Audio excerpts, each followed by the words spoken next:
Alright, let's get a show on the road.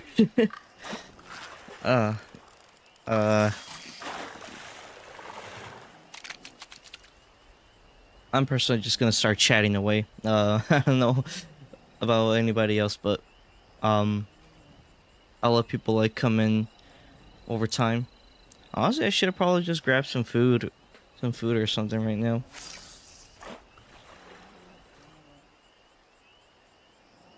But realistically, my stomach has been kind of killing me since yesterday. Um,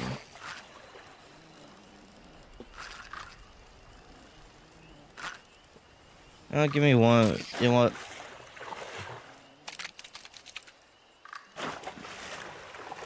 I'm gonna go ahead and put that right quick. I'll be right back. I'm gonna get some food.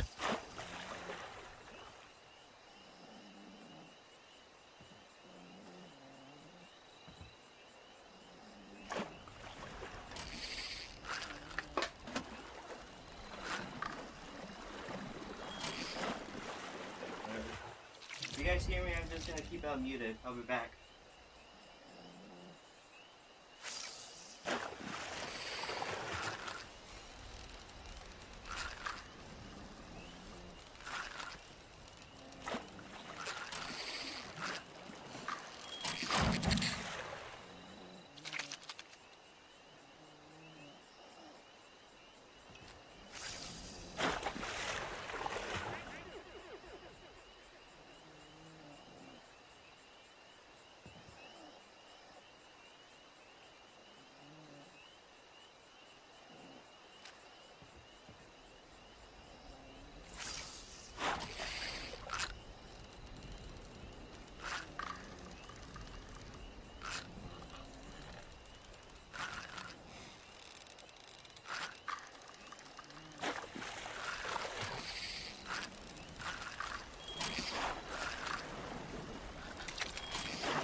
Alright, I returned with sustenance.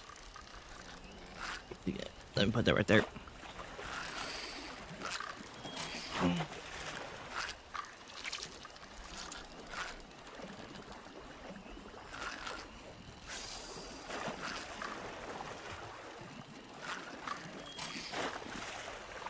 going to zoom this up in here.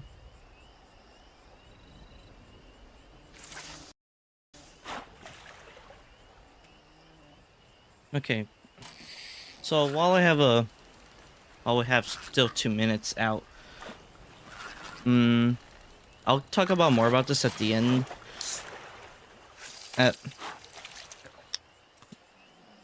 Maybe not so much, really. It's really not that much I need to talk about as to why I've been gone for a bit. Basically, I kind of just been putting more of a focus on work. And just kind of being offline a little bit. That's kind of why I've been gone for the most time. And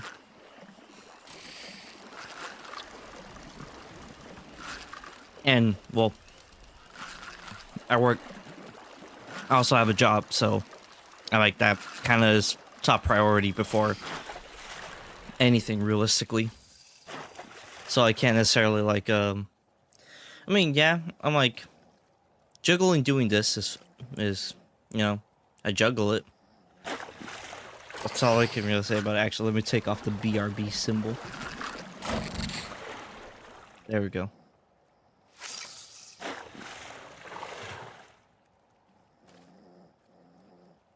Okay. But yeah, no, I just been kind of juggling it. I was just putting work more first before this, but I'm like I can't. I'm pretty sure it's 99% of everybody in the planet.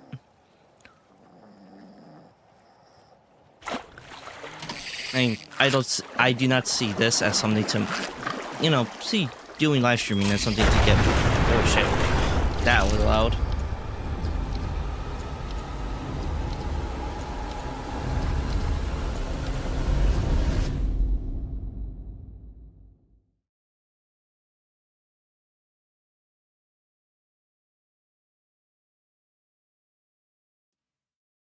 Also, let me know if the volume is okay at all.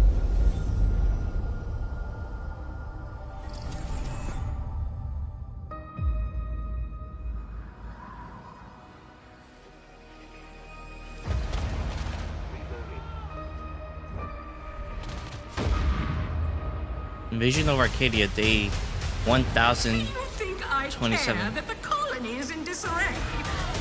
We didn't come to Arcadia to get bogged down in pointless warfare. We came to spread freedom and liberate resources for profit.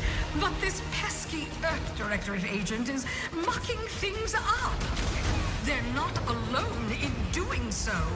And they think they can just choose how things play out. They could stop us from stealing the Protectorate's brainwashing technology, which we need to improve our market share. What if this stranger aligned with the Order and that Outer Worlds 2? of theirs? That could be the key to closing the rifts that threaten the colonies. So, you see why this menace must be wiped from the face of existence. Or, better yet, brought to our side through the power of capitalism. Yep. Now, let's get out there and buy our way to victory! Sounds like something a capitalist would say. Then again, that's what they're going for.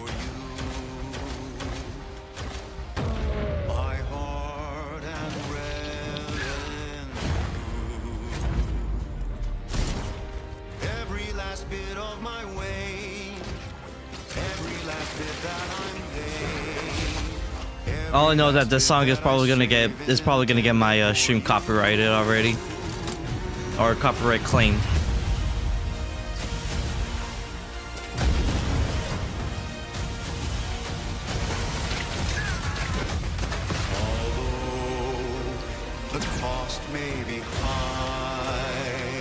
Whatever though, it's a risk I'll take.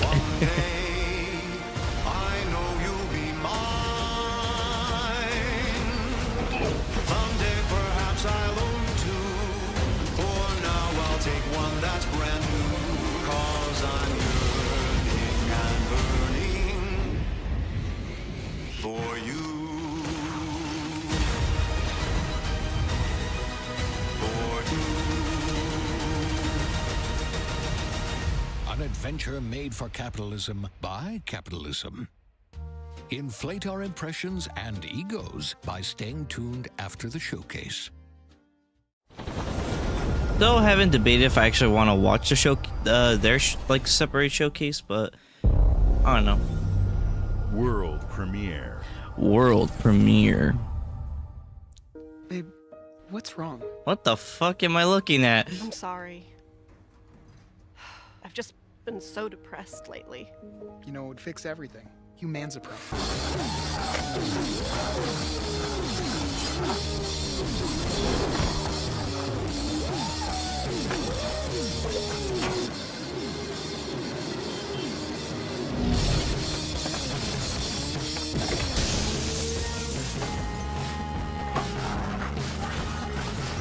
Is this high on life too?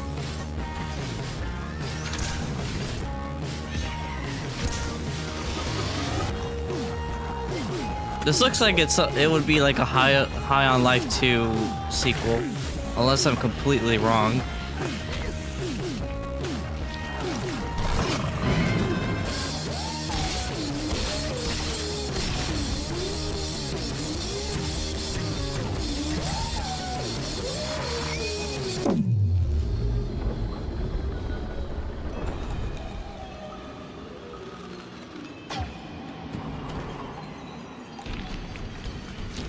Yep.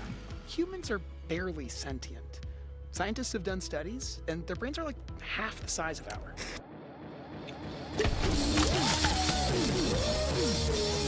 I fucking knew it.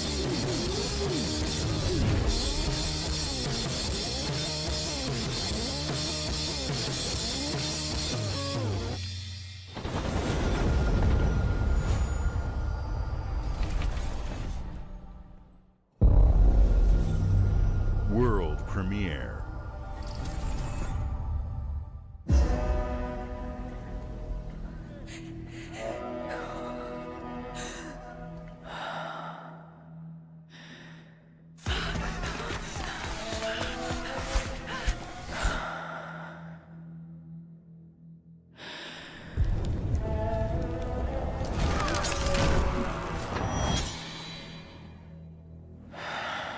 We got a line that's glowing. So maybe something Tomb Raider-esque.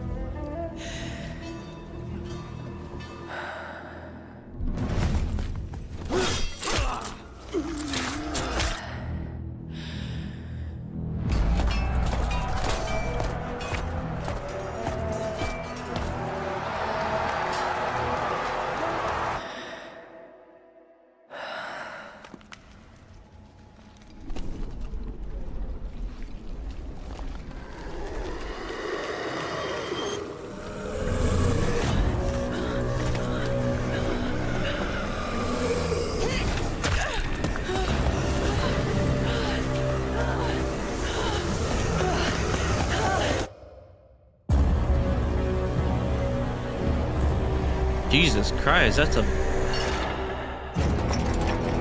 resonance. Oh, it's a Plague Tale game.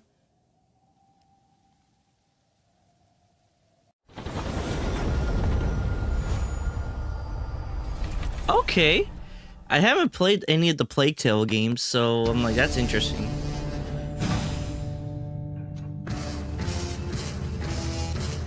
Oh, now we're gonna look at a console, or like a gaming peripheral or some shit. Why is he stretching out the silicone? No way it's an Xbox handheld.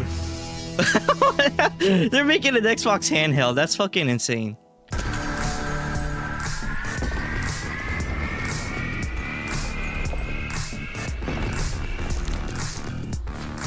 Hey guys, fuck making a new Xbox. Oh no, never mind. It's an ROG. I'm fucking stupid. Never mind.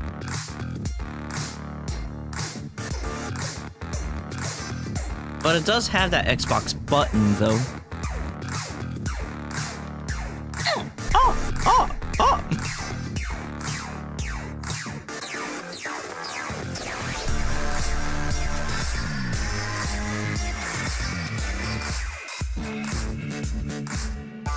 Freedom of Windows, power of Xbox. Damn, even Xbox don't like Windows.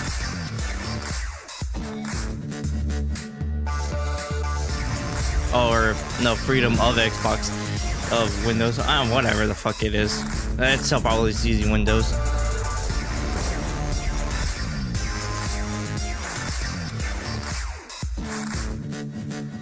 ROG Ally Xbox. Okay, so technically it is an Xbox console.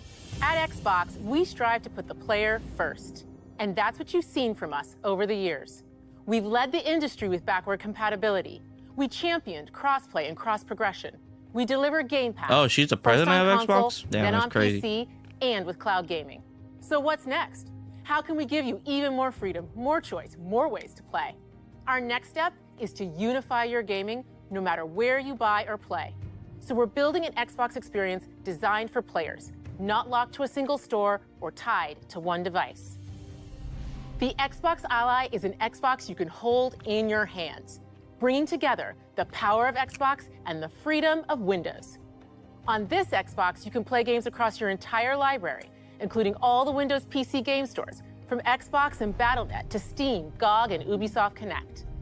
And the highly anticipated Hollow Knight Silksong will be available at launch and in Game Pass when the Ally releases later this year.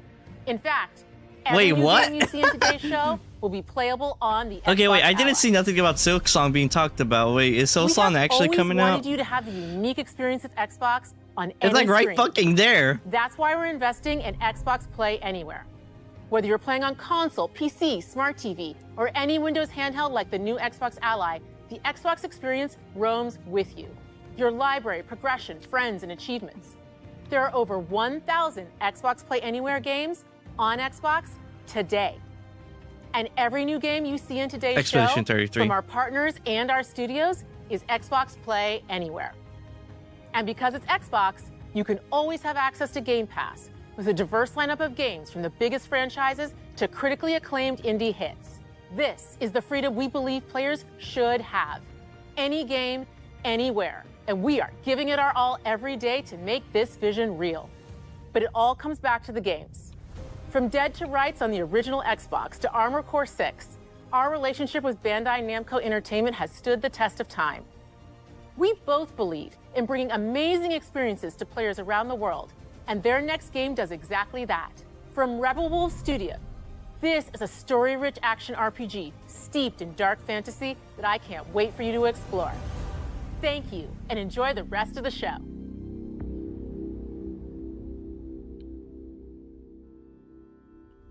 I'm gonna get back to streaming Expedition 33 soon, though. I just ask if you wait patiently.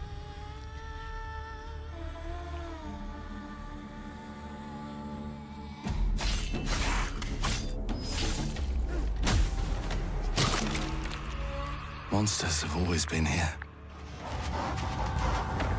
watching from the shadows. And when we were at our weakest, they came out into the light. We feared for our lives. And we got Vampire the Masquerade We medieval should have feared version for our before souls 2. instead. The vampires didn't come to kill us. No, they came to rule. To turn us into mindless, docile cattle. Not me, though. They tried to change me into one of them. But I became something else instead.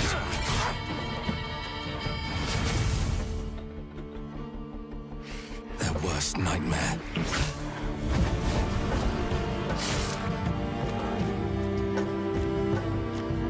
A Dawnwalker.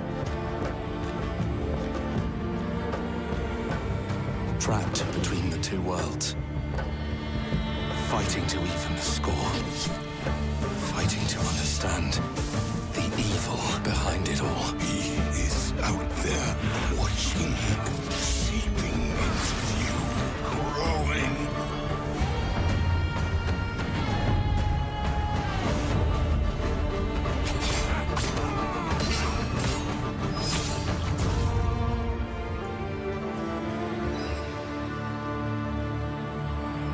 The Blood of Dawnwalker. I mean, it looks pretty cool. I mean, it looks cool. I don't think I'd probably play it immediately, though.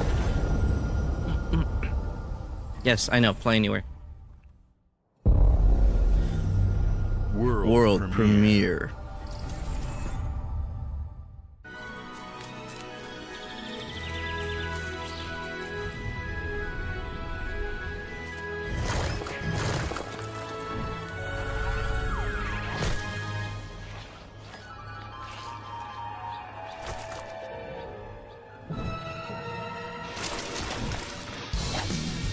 Super Meat Boy.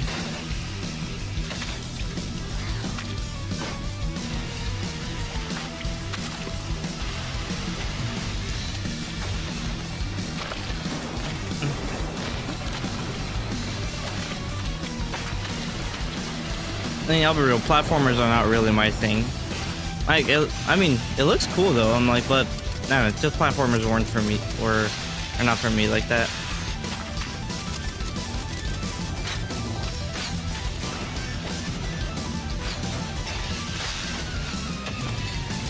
Super Meat Boy 3D!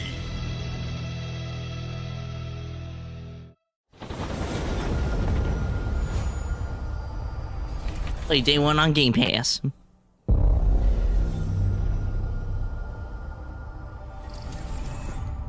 Oh, this is a Game Studios game.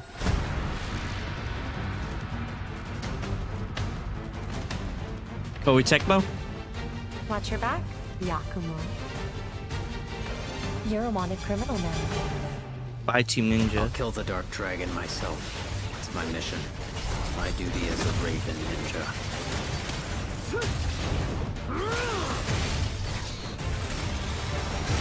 Breaking the Dark Dragon free has its consequences.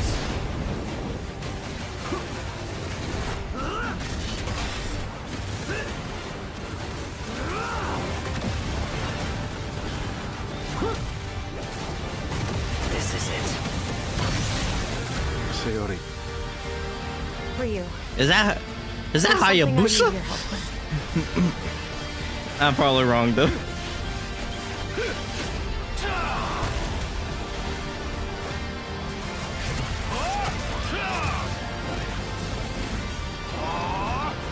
No, actually, no. It looks a lot like Hayabusa, so it probably is him.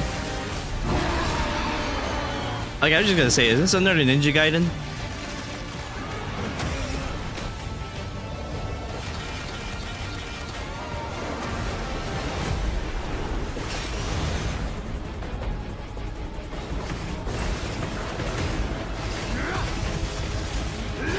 The Dark Dragon is mine. Yep, Ninja Gaiden 4. Actually, when was the last time Ninja Gaiden came out? Or of mainline, I guess, like 3. I'm gonna have to look that up. Bethesda presents, okay.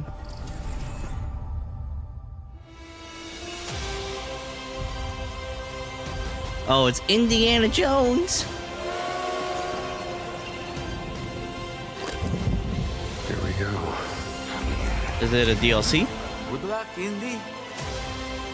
What are you doing, Jones? Are you crazy?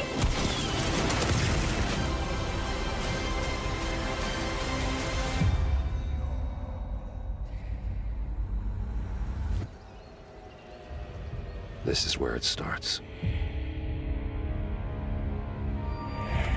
Beneath the streets of Rome. The reason why I had not played this game is because it requires... Ray tracing is a requirement. Unless they actually patch in where you don't need it. To the Holy See. Defend the secret. They worshipped the giants.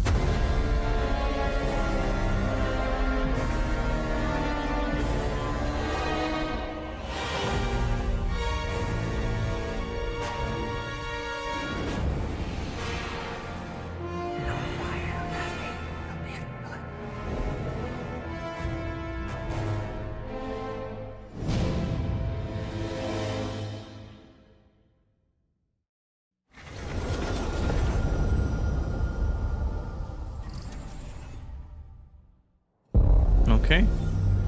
World premiere. World premiere.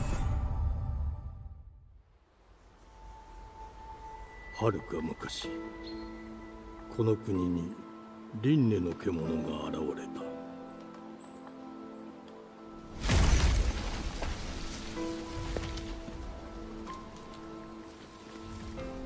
輪廻の獣は汚れを吐き、あらゆる生物を蝕んだ。Wait, Game Freak.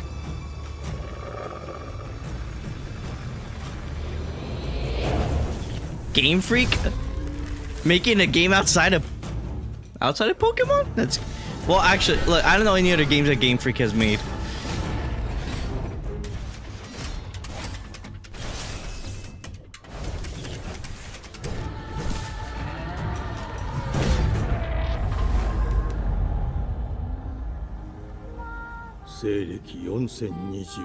$4,206 4,206?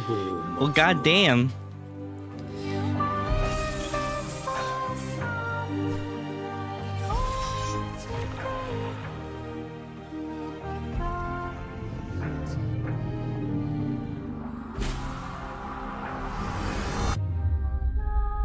Beast of Reincarnation. 封じ子エマ、お前こそが輪廻の獣を滅ぼす刃となる。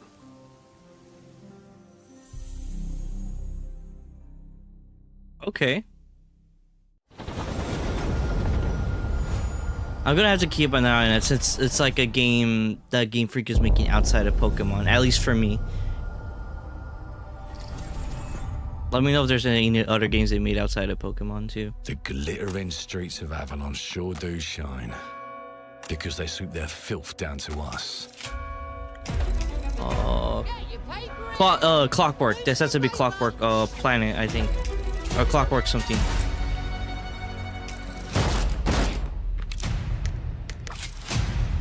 Here's to playing in the mud.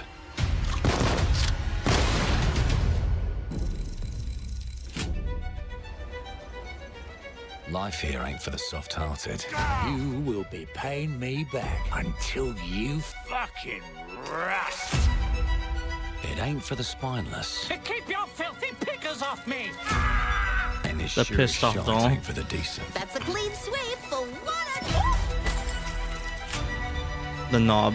There has been a crime! Justice itself has been affronted! I have been burgled! Lord Griswick. Bertold! Yes, I got that part.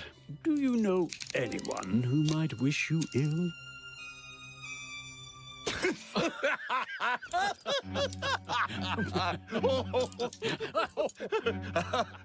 We can't arrest and question everyone. Let's see if we can narrow the suspects down a bit. They were, Trust your instincts, sir. tall, Yes, sir. built rather slim, well, muscular. Mm-hmm. Was very quick, agile. Go on. With a mustache. No, larger. I see. Quite fashionable. That's the fiend who robbed me. They got my good side this time. Breaking in is the easy part. Okay, so we can't create a character. The fuck? Your brandy, son. Getting away with it is the real trick. These candlesticks ain't gold. Worthless and dull, just like you. Nah, I have a customer. How can I help you? I'd rather talk to you, Errol. Sounds like I'll get a better deal. You talk to me first, and him never. Got it? Uncle's a bit touchy, ain't he, Errol? Touchy? I say I'm touchy! There. Damn. Anything else you'd care to say to Errol? Brains. If I hadn't seen it with my own eyes, I wouldn't have believed it. Round here, it's all sharp edges, empty pockets, and blood on the cobbles. Goodbye, Silas. No, no! I'll hurt you, you fucking meatsack! I'll leave you with a pissing bed of peaches! You'd either got a gang at your back, or a knife in it. We're family here. Family takes care of its own. Can't put a price on that, can you? Them's in charge. They don't keep order. They keep power. Take this thing into the crucible and melt it. They just want us beaten, broken, and too scared to fight back.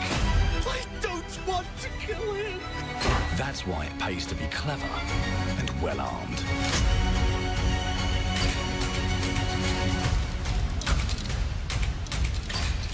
Oh shit.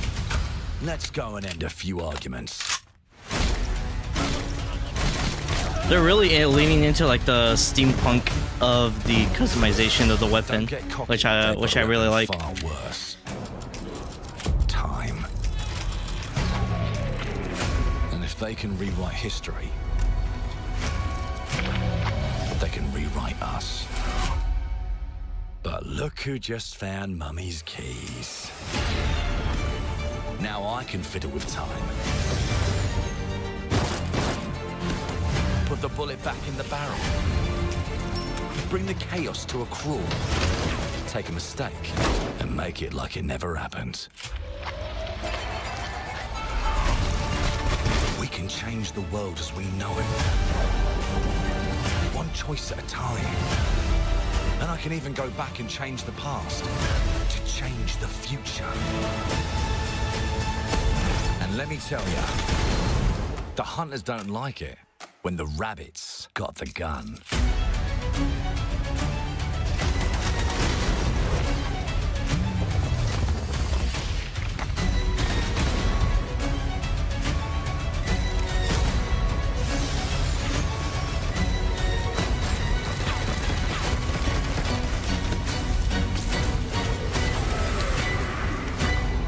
Damn.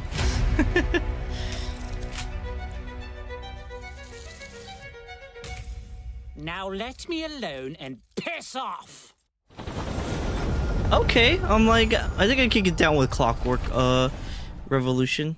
I like the steampunk aesthetics. Our creative teams are dedicated It's to about bringing bully. players award-winning, record-breaking, critically acclaimed games. Call of Duty, Black Ops 6 from Activision, Doom, The Dark Ages from Bethesda, Diablo 4, Vessel of Hatred from Blizzard, and Avowed from Xbox Game Studios. All of our teams across Xbox First Party are shipping their most played games ever, and they're also delivering more content than ever before.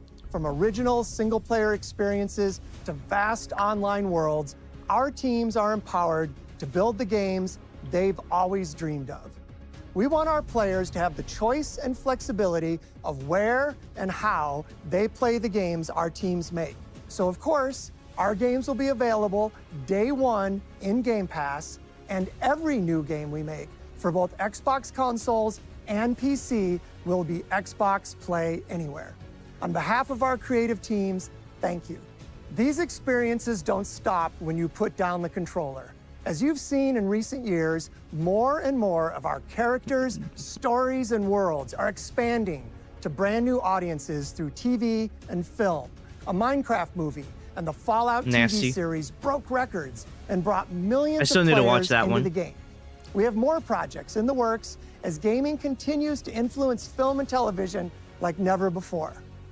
When it comes to growing new franchises, Obsidian is having a year like no other. From launching a blockbuster new game like Avowed to the upcoming release of The Outer Worlds 2 this October. Obsidian is always delivering great games, and they have a third game launching this year. You'll get to go deeper on it in our Direct, but until then, let's take a look.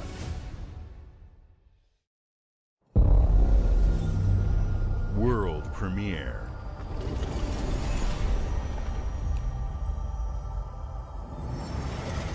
Obsidian, what's your third new game you're working on? you can't run from me, you foul beast.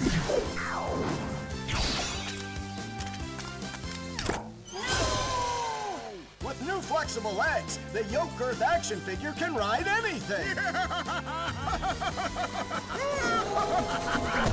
Breaking news. There's been an explosion at Brook Hollow Park. Chaos descended on a ceremony commemorating the 2-year anniversary of when 4 teenagers were miniaturized against their will and left to fight for their survival in the backyard of a deranged scientist. Formerly evil company Ominous Practical Oh, fuck, it's, Technologies was set to dedicate a statue of the 4 teenagers, fast food science robot fuck, what was that, Burgle, and Dr. game? Tully when an explosion erupted.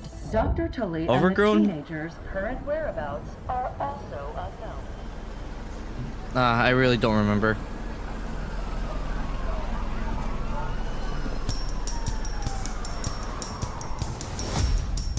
gotta keep them separated.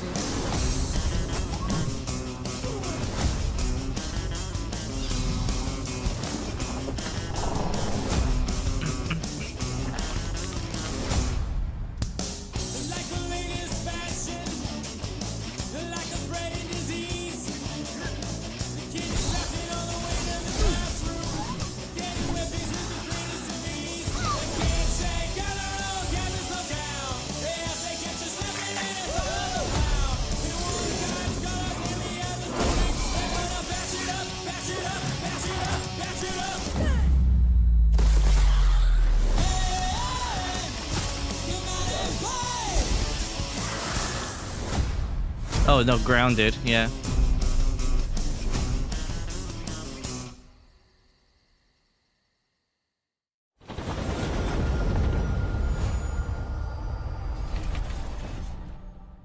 I don't know why I think it was overgrown. The predecessor, ND3500, reached.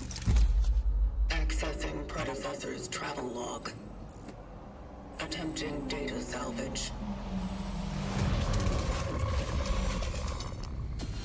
Oh, Bloober. Encountered an unprecedented orphan. It was in a state of suppressed recomposition. The behavior pattern of the orphans populating the area is highly unusual.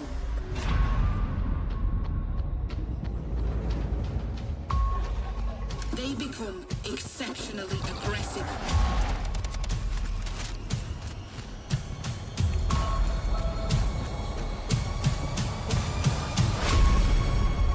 It is highly recommended to proceed with caution.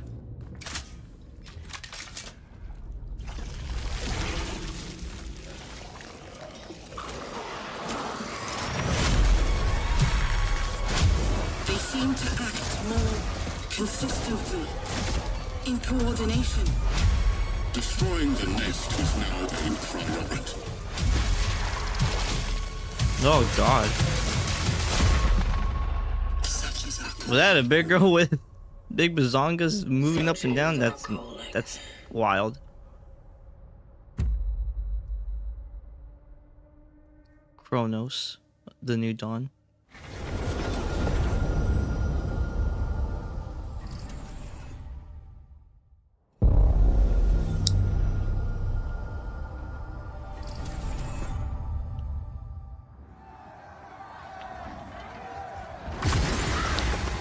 Fable.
So I don't really know if it's like that great or not.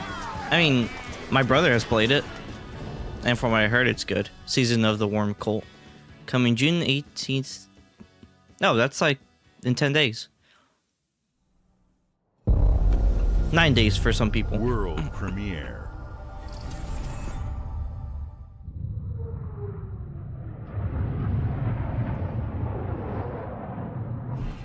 Mayday! Mayday! Hold one to mission control. We're falling.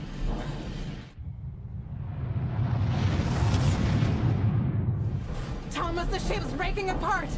There's no time. Evacuate now. Thomas, come in.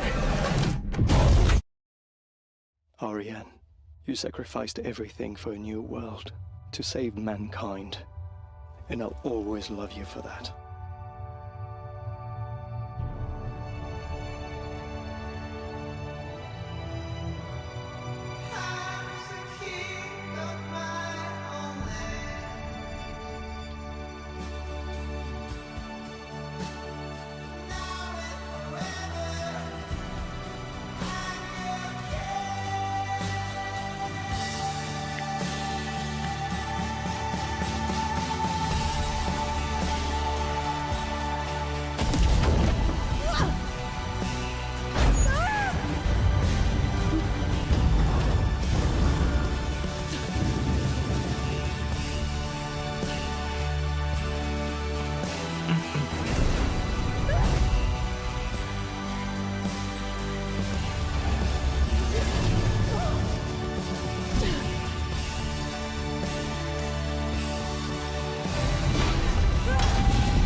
Thomas, wherever you are, A feeling.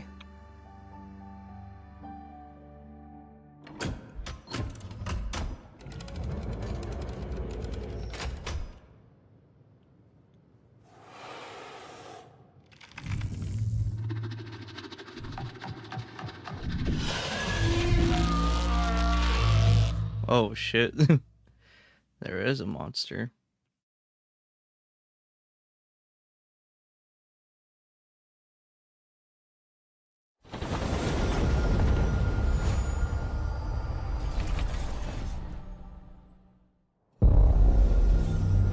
World premiere. Welcome to England, Mr. David. I know this must be a shock, having never met your real father, but he left you this hotel in his will. It's been in your family for generations, much like the caretaker. He's a little eccentric. You'll see.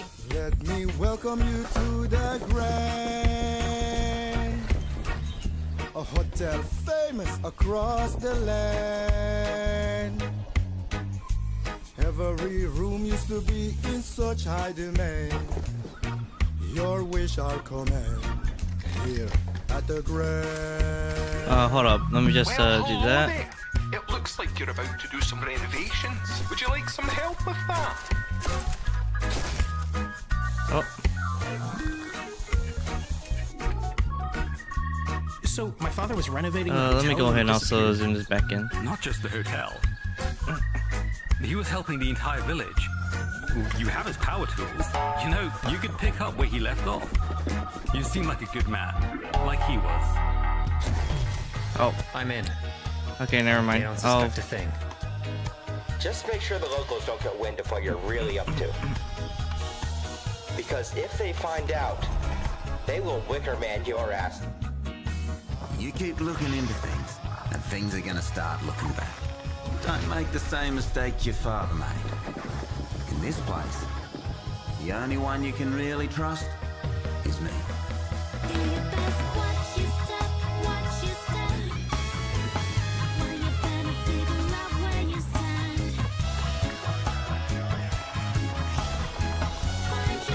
This game looks I'm not gonna lie, the game looks kind of silly, but I'm not complaining about it though.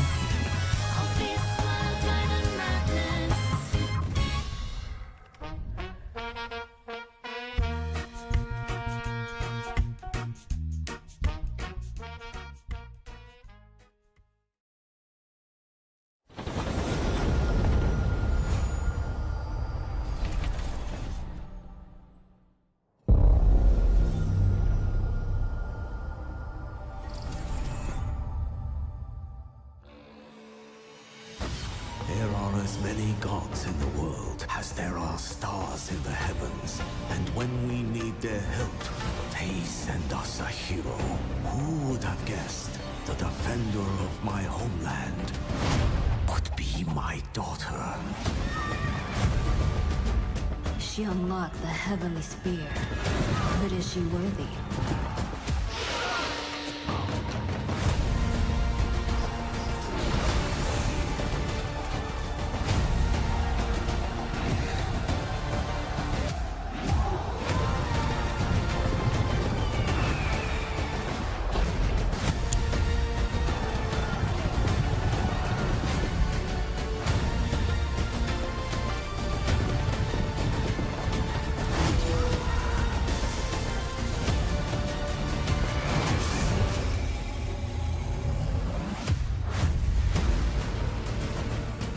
You can't rule if the heavenly spear is mine.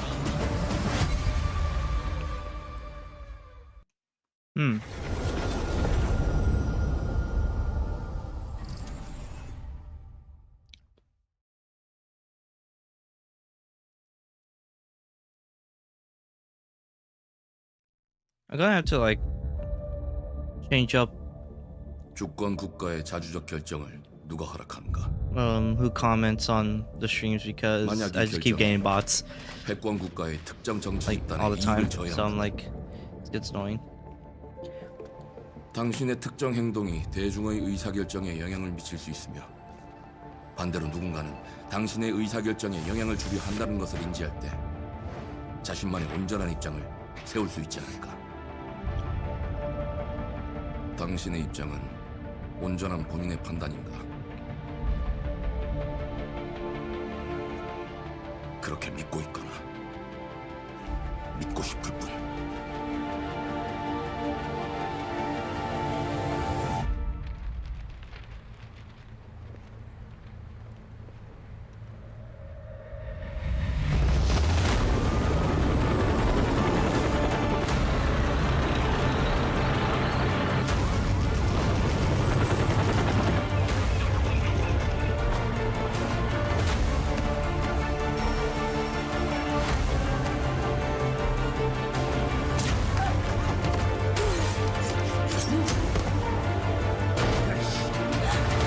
당신은 무엇 때문에 분노하는가?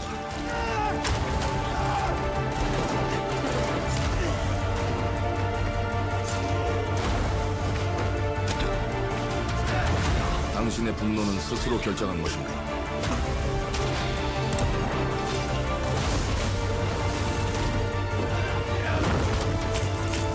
누군가 당신의 분노를 이용한다.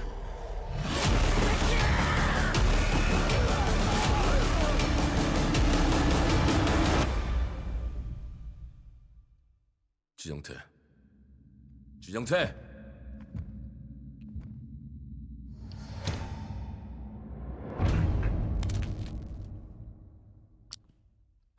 Mudong 2 hearts.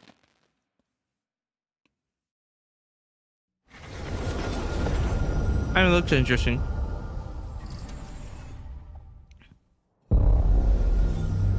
I just not like the not like that with like third-person shooters.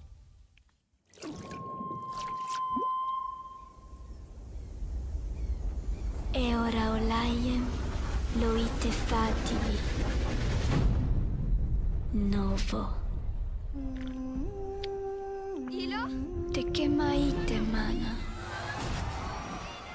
Muite unanite waiora. Dia. Novo tua libemo iwalotaname. Ona utalima di efema. Teonami. I don't know what you're speaking. Calio terali.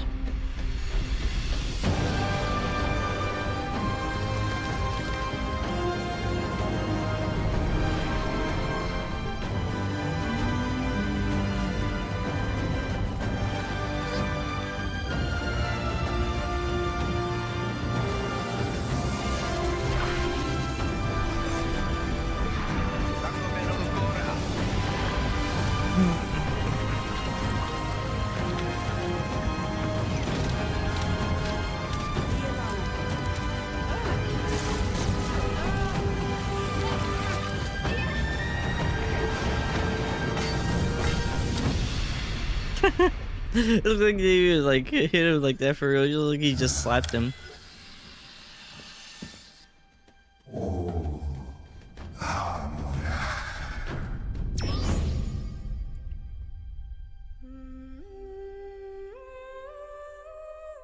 Planet of Lana 2. Children of the Leaf. Never heard of this series. Excuse me. Never heard of this series at all.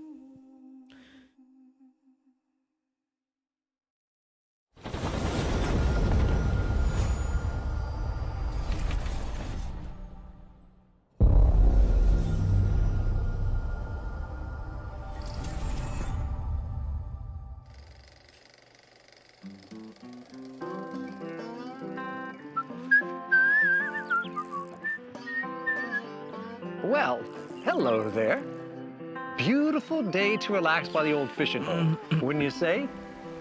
When it comes to fishing, Appalachia is a land aswim with opportunity. Oh, it's Fallout. Yes, you'll find fish of all flavors in every walk of waterway, from its mightiest of rivers to its humblest of ponds. Just step up to the bank, cast your line, and when your bobber starts bobbing, reel in the rewards. What do you got on there, Jed? Worms. And how are they biting today? See for yourself. Bagging the big fish starts with finding the right tools for the job. There are as many unique combinations of rods, reels, bobbers, and baits as there are fish in the sea. And when you've caught your fill, pop over to the local tackle shop to swap fish. That's a big ass crab. Can you smell that? No matter what troubles plague the future wastelands of Appalachia, you can always find comfort in cozy little joys like this. You just gotta know where to look. Vault Life is your ticket to easy living. Design and build your own little slice of paradise. A place to show off all the bits and bobs you collect in your travels. Got a green thumb? Plant your own peaceful vegetable garden.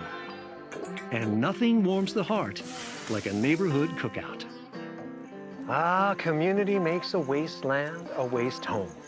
Join today, and tomorrow you'll be kicking back and sharing a meal with friends in beautiful Appalachia.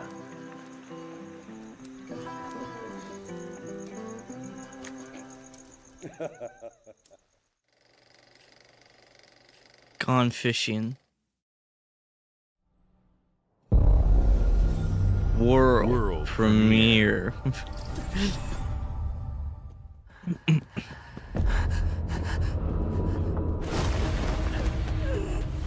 Oh god, it's solo leveling.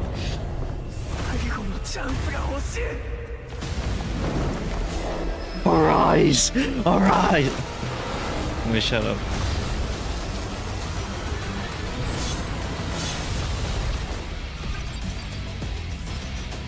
No, I'm not ready to become a player.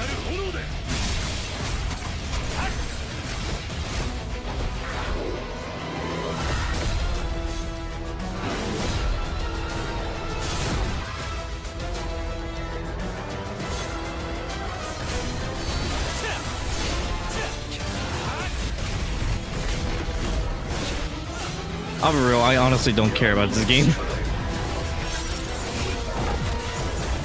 And I don't really care about solo leveling. And I don't necessarily say I hate it. I just don't care for it.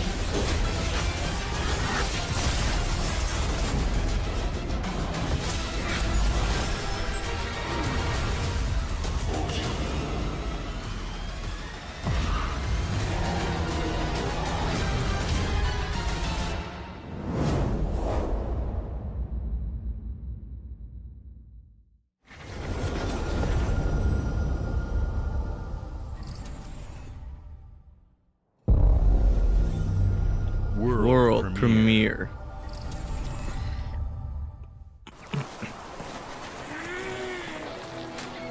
What the fuck?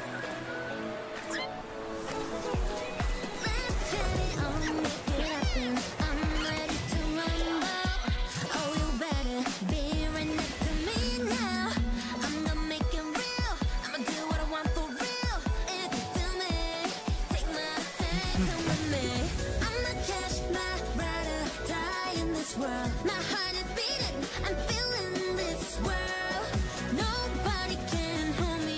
Bro, what am I looking at?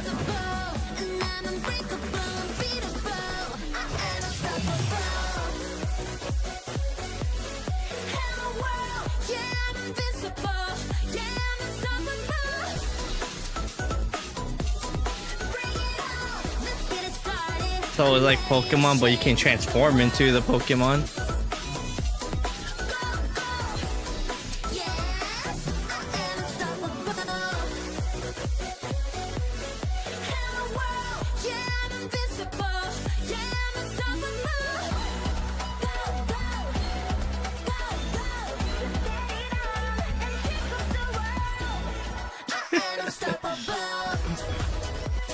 Not gonna lie, I'm kind of sitting here like, bro, what am I looking at? Oh, Animo.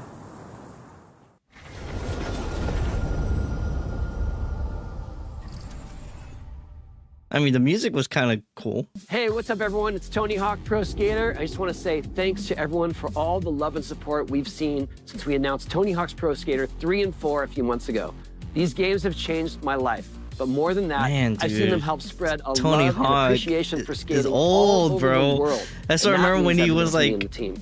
I can't wait for you. I still all remember to experience when the how he game. looked when he It's was been like rebuilt younger, with like in so much care and attention to detail, 2007, with some brand new 2008 parks, to new like music, 2006 new as well. skaters, and more. And you can enjoy it all with your friends with up to 8 players in multiplayer.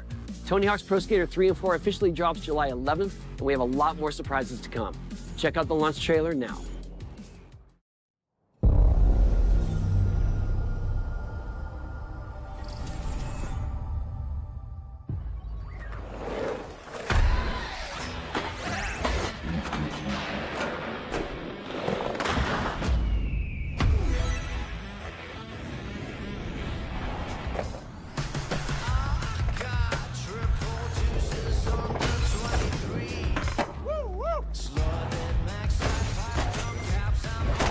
I think everybody's still waiting on Skate 4, if I'm not mistaken.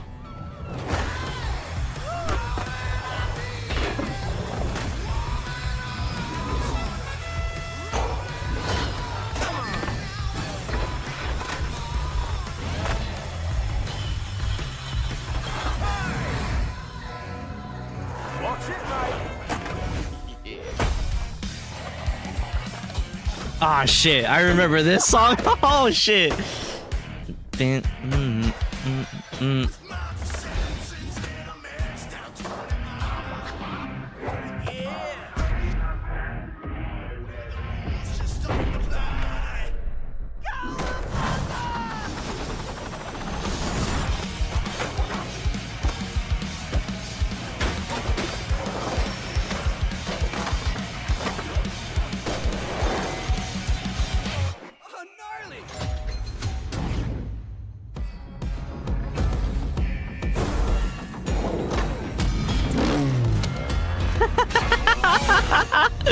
They will get put Doomslayer in here.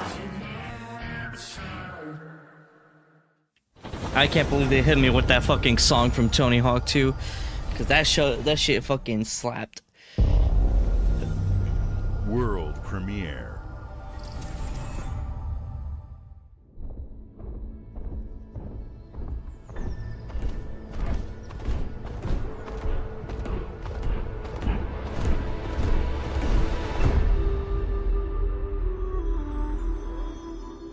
Spiritfarer, from the creators of Spiritfarer. Never played Spiritfarer, but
At Fate's End. That looks interesting.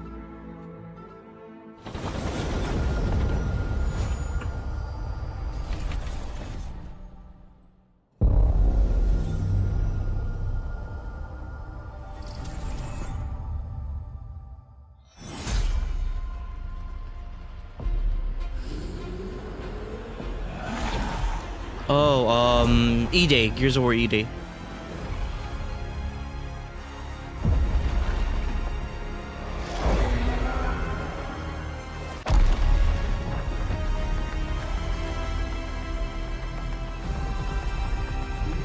No, I'm probably wrong, actually.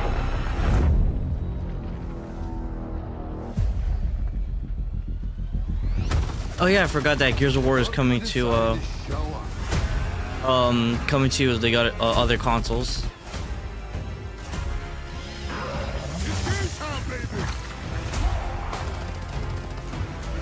think you can still find your way back home, Phoenix?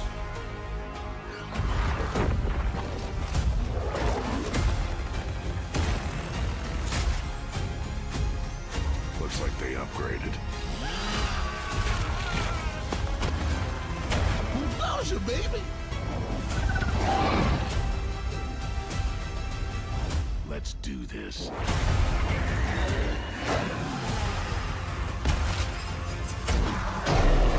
This is gonna be awesome.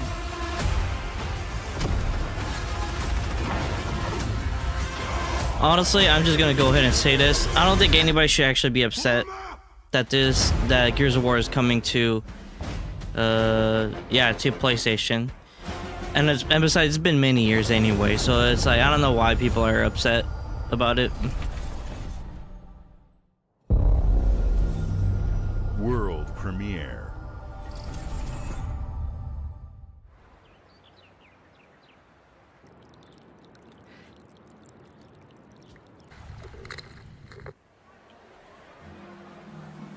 Oh shit! Oh shit! Ah fuck, it's the... Oh no, it's the fucking remake. Oh. Oh my fucking god.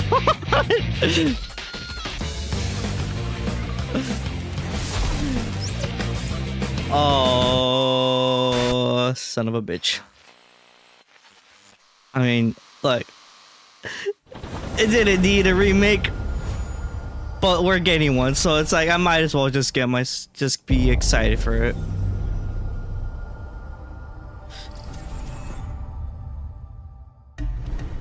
The Smugglers League is always there.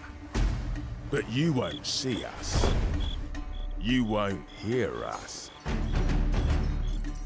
Ah, it's Sea of Thieves. The only way you'd ever know it is if that's what we wanted. As smugglers, we deal in the goods others are afraid to handle. Guns, explosives. And don't forget the rum. It's a life of danger like no other. So I guess my question is, can you handle that?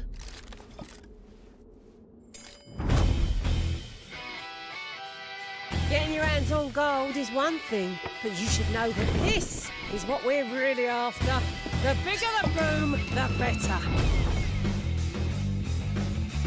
Smugglers need to be adaptable. It's more than moving under moonlight and shadows. You should be ready to take advantage of others' misfortune.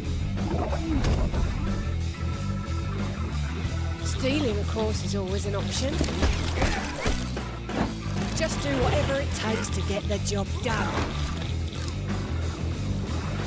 You are pirates, after all. Welcome, my friends, to the Smugglers League.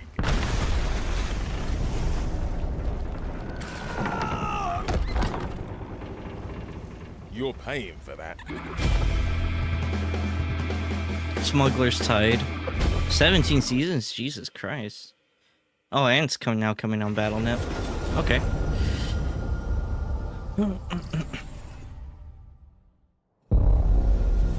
World premiere. Oh, okay then.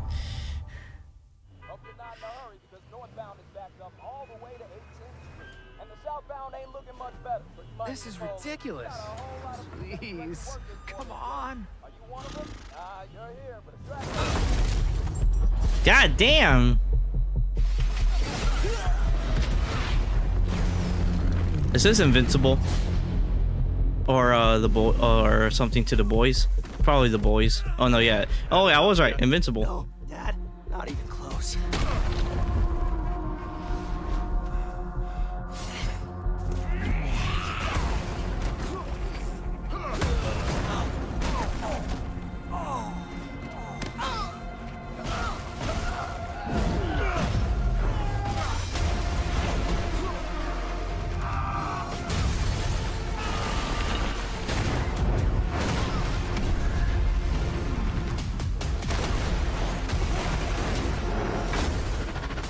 I hoped you'd understand why I had to do this. Accept our rule, or die.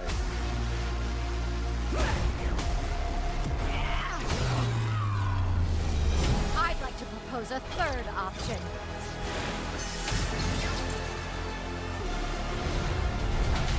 I'm not your son anymore. I'm the guy who's going to throw you off this planet for good. He said. I trusted you.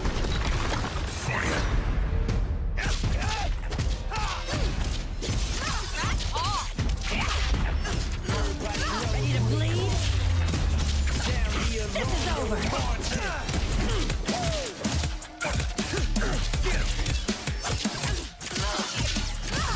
All right, coming through. Let's do this.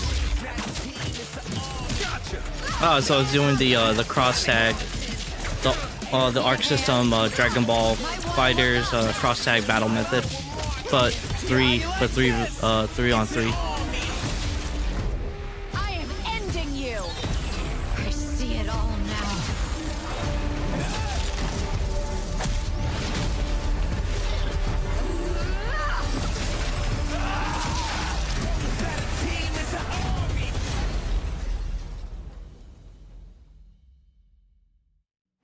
I'm not a fighting game player, so it's not for me, but I'm like, it looks cool though.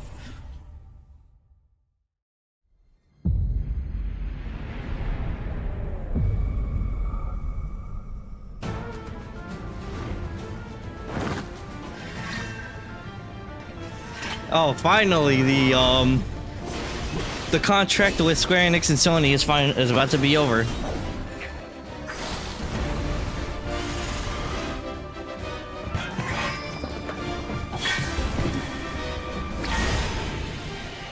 Xbox players finally rejoice. And it's with Integrate. Oh, 16. I'm here to even the odds. Any objections? Yep, 16. Know your place, little lamb. There's no one to save you now. You will answer for what you've done. The flames are our own, and they burn as one. Come to me, Ifrit!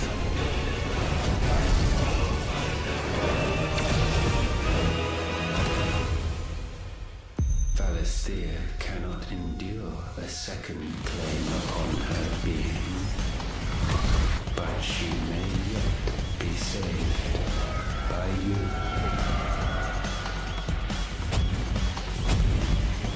Oh shit. Okay. All right, Xbox players rejoice. You're gaining Final Fantasy 16 for today now. World premiere. Xbox Game Studio.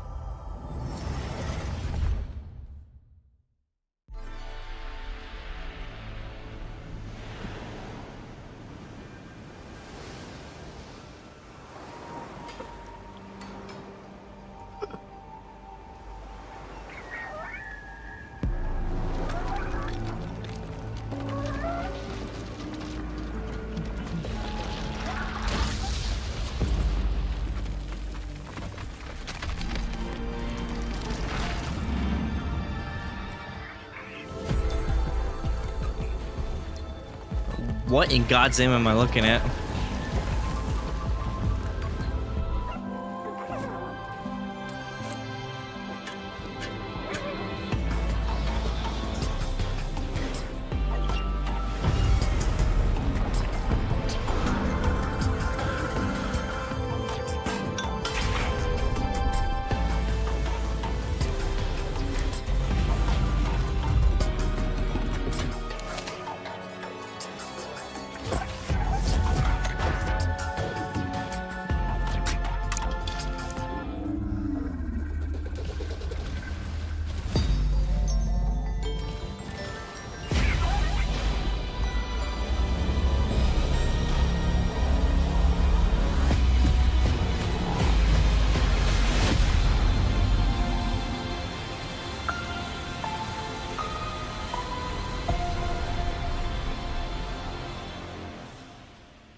Games like Psychonauts 2 showed how Double Fine excels at creating unique and innovative experiences, and Keeper is no exception.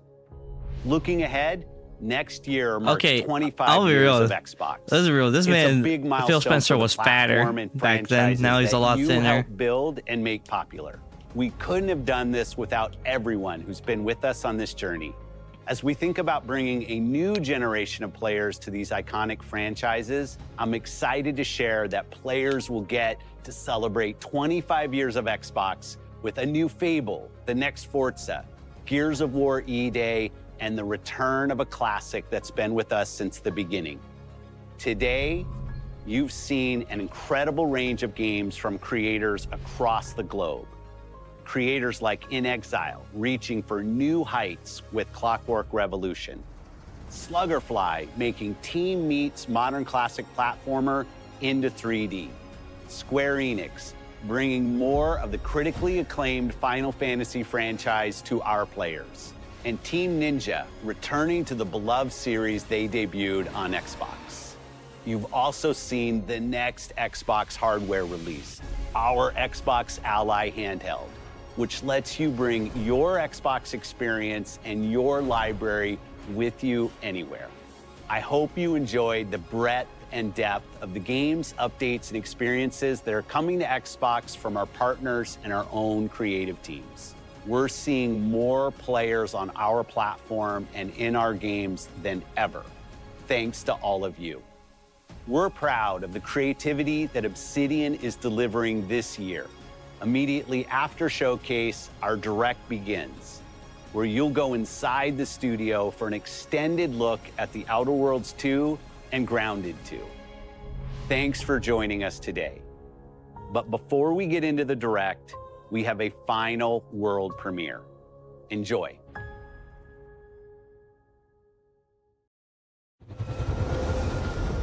World premiere. There's a flower. I mean, not a flower, a butterfly.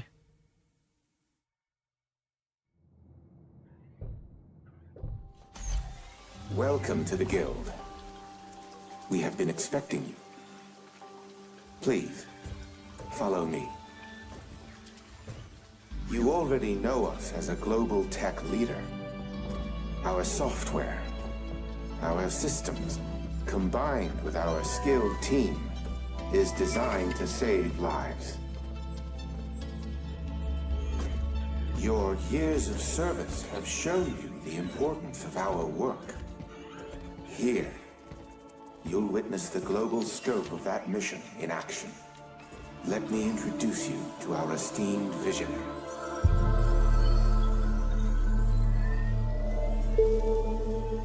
For too long, we have been bound by outdated systems, accepting limitations instead of redefining them. The Guild is safeguarding tomorrow, now. We are pioneering the future of protection worldwide. Our advancements are designed to elevate everyday life, reshaping the future of technology on a global scale. I'm Emma Kagan, CEO of the Guild.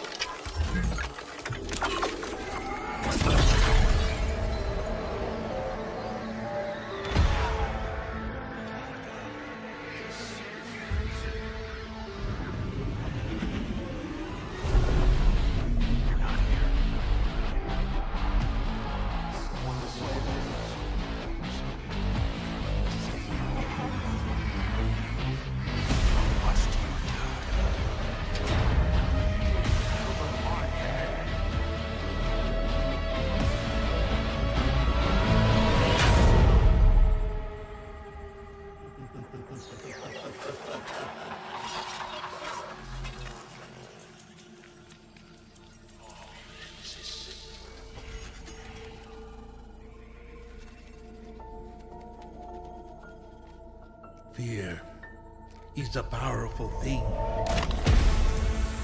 David Mason.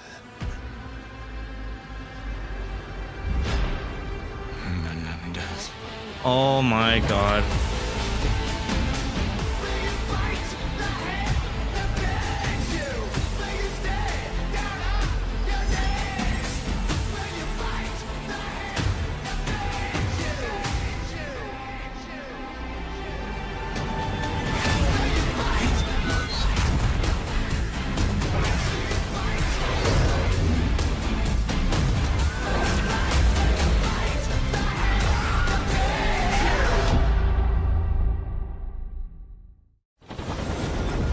God damn it, man. I'll be real, it got me like, yo, what does it look like? You know, like, bro, fuck me, man. It's a fucking Call of Duty game. God damn it, man. And it didn't even feel like a Call of Duty game with that.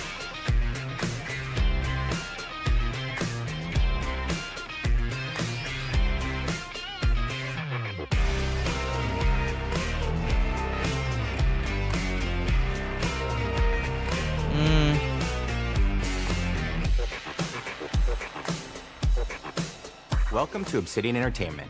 We here at the studio have joked around that this has been the year of Obsidian, with Avowed releasing early this year and now ending the year with 2 more games.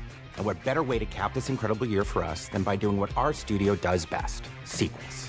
That's where I come in. You can get out of here, Fergus. Thank you so much. No, you're doing great. You nailed it. The sequel is the lifeblood of every great franchise. Think about it. The original creates the world and builds fandom, but the sequel, that's what makes it worth remembering. No sequel, no hoverboard. No sequel, no dual SMGs. No sequel, no raccoon tail. No sequel, no Zune 2. Which doesn't really exist, but I wish it had. There was a Zune 2. There was a Zune 2? I'm Mark, the head of sequels here at Obsidian, and I have sequelized everything. Blockbuster movies to AAA video games to my first marriage, so trust me, I know what I'm doing. Come along on this journey. Okay, I'm looking like the marriage thing caught me off guard.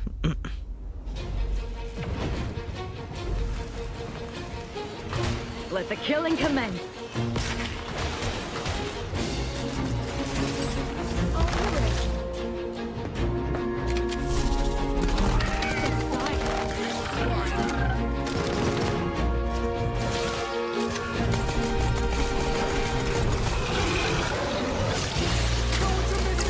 I kind of hope this doesn't really last long. Just because I wasn't really originally planning on I guess sitting here also watching The Outer Worlds 1. It's a continuation of the themes of robber barons in space and how people are controlled by the stories they're told by the people who have power over them. This time we're able to go a lot deeper because we have more time and money, which is a great thing, and we're able to make it a much more true Obsidian reactive RPG than we were the first time around.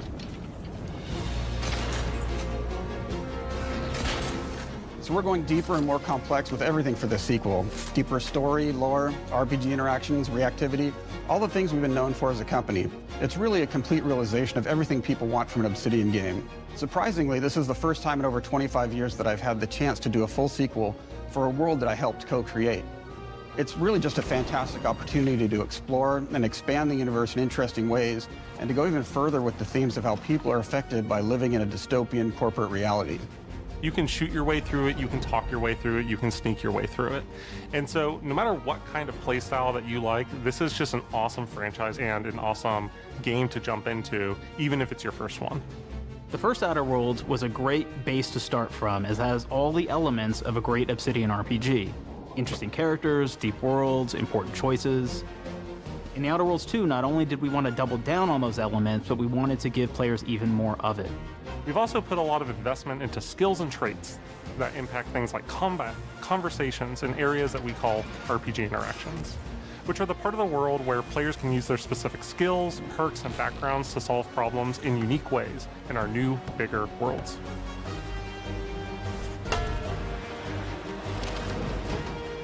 I love a deep RPG experience, and building out that RPG crunchiness for our players was at the forefront of what we set out to create. We prioritize those deeper RPG options with different character builds and combos so players can express their role-playing power fantasies. We also have different equipment options for different playstyles. find different companions with different abilities. Okay, I will put a I think try to make like a chapter timestamp. It's probably gonna still say as a VOD, In the but first Outer Worlds, I'll put you like start off a as the Stranger, timestamp which is stuff. basically a blank slate to build on top of with various attribute points that would begin to define your personal experience in the game. You can make any kind of character you want, but we've given you a role. That role is an Earth Directorate agent. You can think of them as kind of like space cowboys or space sky marshals. They're the good guys that go into places and kind of fix everything that's wrong. You're gonna be one of those. But we don't tell you why you joined the Earth Directorate. There could have been a lot of different reasons, right? It could have been because you're an actual lawbringer and you want to go in there and spread law throughout the galaxy. It could be that you're a roustabout and you just had nothing better to do. After you pick your background, one of the really important choices you have next is choosing your traits. While we had attributes in the first Outer Worlds, we've leaned into traits for the Outer Worlds too, which are these big changes to your character depending on which ones you pick. So it could be something like Brilliant, where you can tag extra skills and you start getting extra skill points. And that's obviously really great if that's how you want to build your character. You can also go and do something like Lucky, where you get extra critical chance, and you also get a lot of really cool options throughout the game as well. Of course, we brought back Dumb, so players love the Dumb option.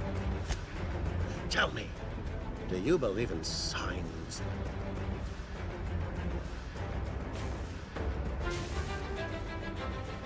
Not quite what I meant, but I like your contempt for boundaries.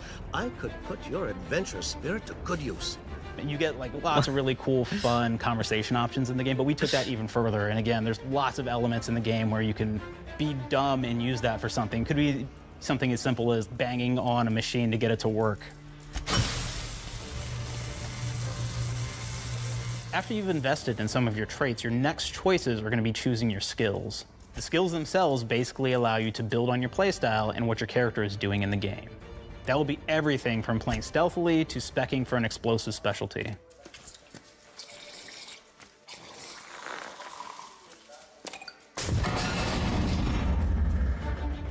Throughout your entire journey, your character continues to change with the different choices you make. In the Outer Worlds 1, actually had more skills than we have, so we condensed them down to really the core and essence of what we really wanted there. But we made each point that you put into a skill much more impactful. So instead of getting small percentage changes, we actually did much larger changes per point that you put into each skill. And again, all these things, because of how they're checked inside the world itself, You know what? I think it's more worth it than I'm watching this because I played the first Outer Worlds. Something can open up a lot more options in the world itself. If anybody's played Fallout New Vegas, they'll be very familiar with like the perk system. We basically borrowed that, but went even grander. We actually have more perks than Fallout New Vegas did. But here's the cool thing, right? We check and use perks for literally everything, right? So you can do everything from, hey, I want to make a stealthy build that steals stuff and is really good at that. Okay, great. Well, you can take maybe the pickpocketing perk. So that's not available to everybody, but if you select that, now you can actually go around and steal things out of people's pockets.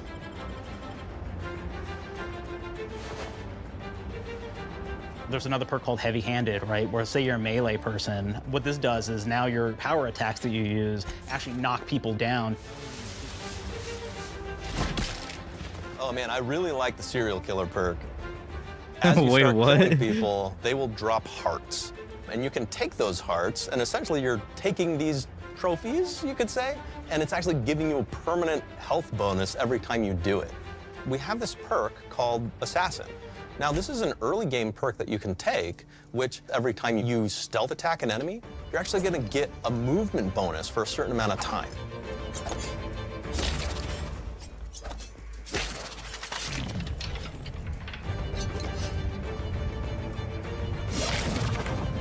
Damn.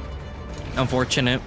Flaws were a system that everybody loved from the first game, but we wanted to make it more personal to the player. We wanted it to really reflect how you were playing the game and give you a bonus that you actually wanted to really engage with. With the flaw system returning, we knew we needed to go bigger, better, and more real than ever before. So, we turned to the team. I told them, no bad ideas. Give me what you got. Okay, we need more flaws. We need them to be real. I want to put them in the game, so give me something. Inspiration. What's wrong with you? Oh, oh no. I have bad knees. You got bad knees? They hurt when you walk a lot? Yes. When you walk too much, they hurt? No cartilage. Sounds boring. Makes you sound like a boring person. but it's in the game. It's a good flaw. What about you? That's arthritis, though. That's not good. Take small things sometimes. So you're stealing. No, I'm taking. When do you give them back? I don't. Claire. Yeah, you shouldn't be stealing. What are you doing? You shouldn't be stealing, Claire. Tiny crimes. Tiny crimes? Do you hear the second part, though? It's a crime. Well, You're stealing. Claire, that's wrong. You can't steal things, okay? But it's an amazing flaw, and I'm putting it in the game. But you're a bad person. And are you the one that took my stapler? do you need it? Yeah. Give it back. Okay. Please. You, what do we got? Flaw. I like to stare at the sun. How long did you stare at the sun? Just lunch break. An hour? Oh, I only get 30. You guys get an hour? I get an hour. An hour. Oh. Makes me feel energized. How many fingers am I holding up? 3? No. Anything else? We'll put it in the game. We'll put it in the game because I feel bad for you. Anything else? One of my favorite flaws is something called bad knees. It will actually give you the option to take this flaw that'll make it so that you move faster throughout the game. But the problem is, anytime you stand up, your knees are going to make a loud popping noise that makes it so that, well, everyone around you is going to hear you. There's one called What the Kleptomaniac. fuck is that? This is really interesting because what it does is when you steal something, you can actually sell it for more bits than normal. And like that sounds really great. The drawback is sometimes when you're looking at things in the world that are owned by somebody else, you'll automatically steal them. So you have to be very careful about how you use them. One of our more wacky perks That man is started the running like sun that one gazer dude from flaw, fucking and it just Cloudy gives Chance of everyone Meatballs. cataracts while playing their game, so everything becomes like light shafts and blooms and hazes, and makes the game pretty unplayable if you happen to choose that perk. If you happen to be the type of player that habitually reloads your weapons like I do, well, you'll be offered the flaw of over-prepared. Now, you'll get larger magazine sizes on all of your weapons, but if you ever fully empty your magazine, you're gonna take a debuff for a while.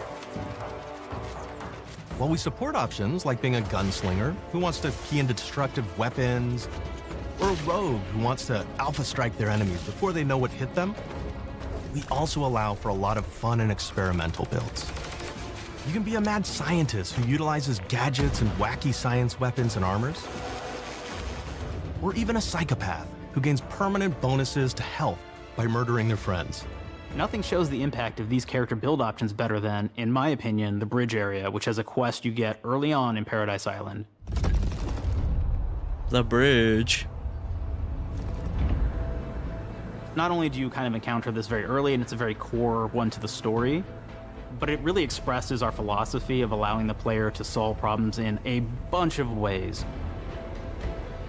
So you may solve it by, speech options. You may talk to them and maybe have to go do a quest for them and really kind of prove that you're a friend of the Protectorate to get by. I may have need of your help, stranger, if you are ready to seize an opportunity to show fealty to the Protectorate.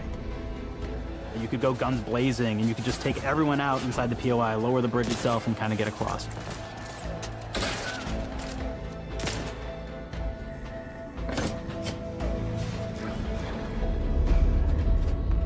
You could sneak in, lower the bridge, and then actually sneak in under the bridge to get over to the other side.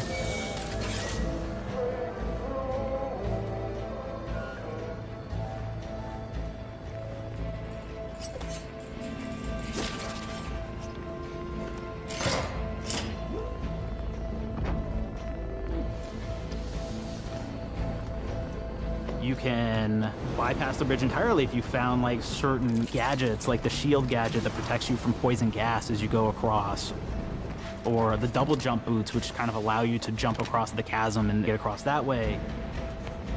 There's even a really kind of messed up way, right? Which is players can actually sacrifice one of their companions. Their companion who they just found is part of. We're no different than the Vrees if we start tossing our own to the rats. I sure as law ain't gonna follow someone who can't see the wrong in it. I must admit I'm surprised we could come to an understanding. But I thank you for your loyalty, stranger. As promised, you shall have clearance to cross this bridge. It's such a fun quest, but again, it really showcases that we want you to be able to solve this in whatever way you want to. When you build your character your way, we're there for you. We really want you to have the experience that you want to have out of this.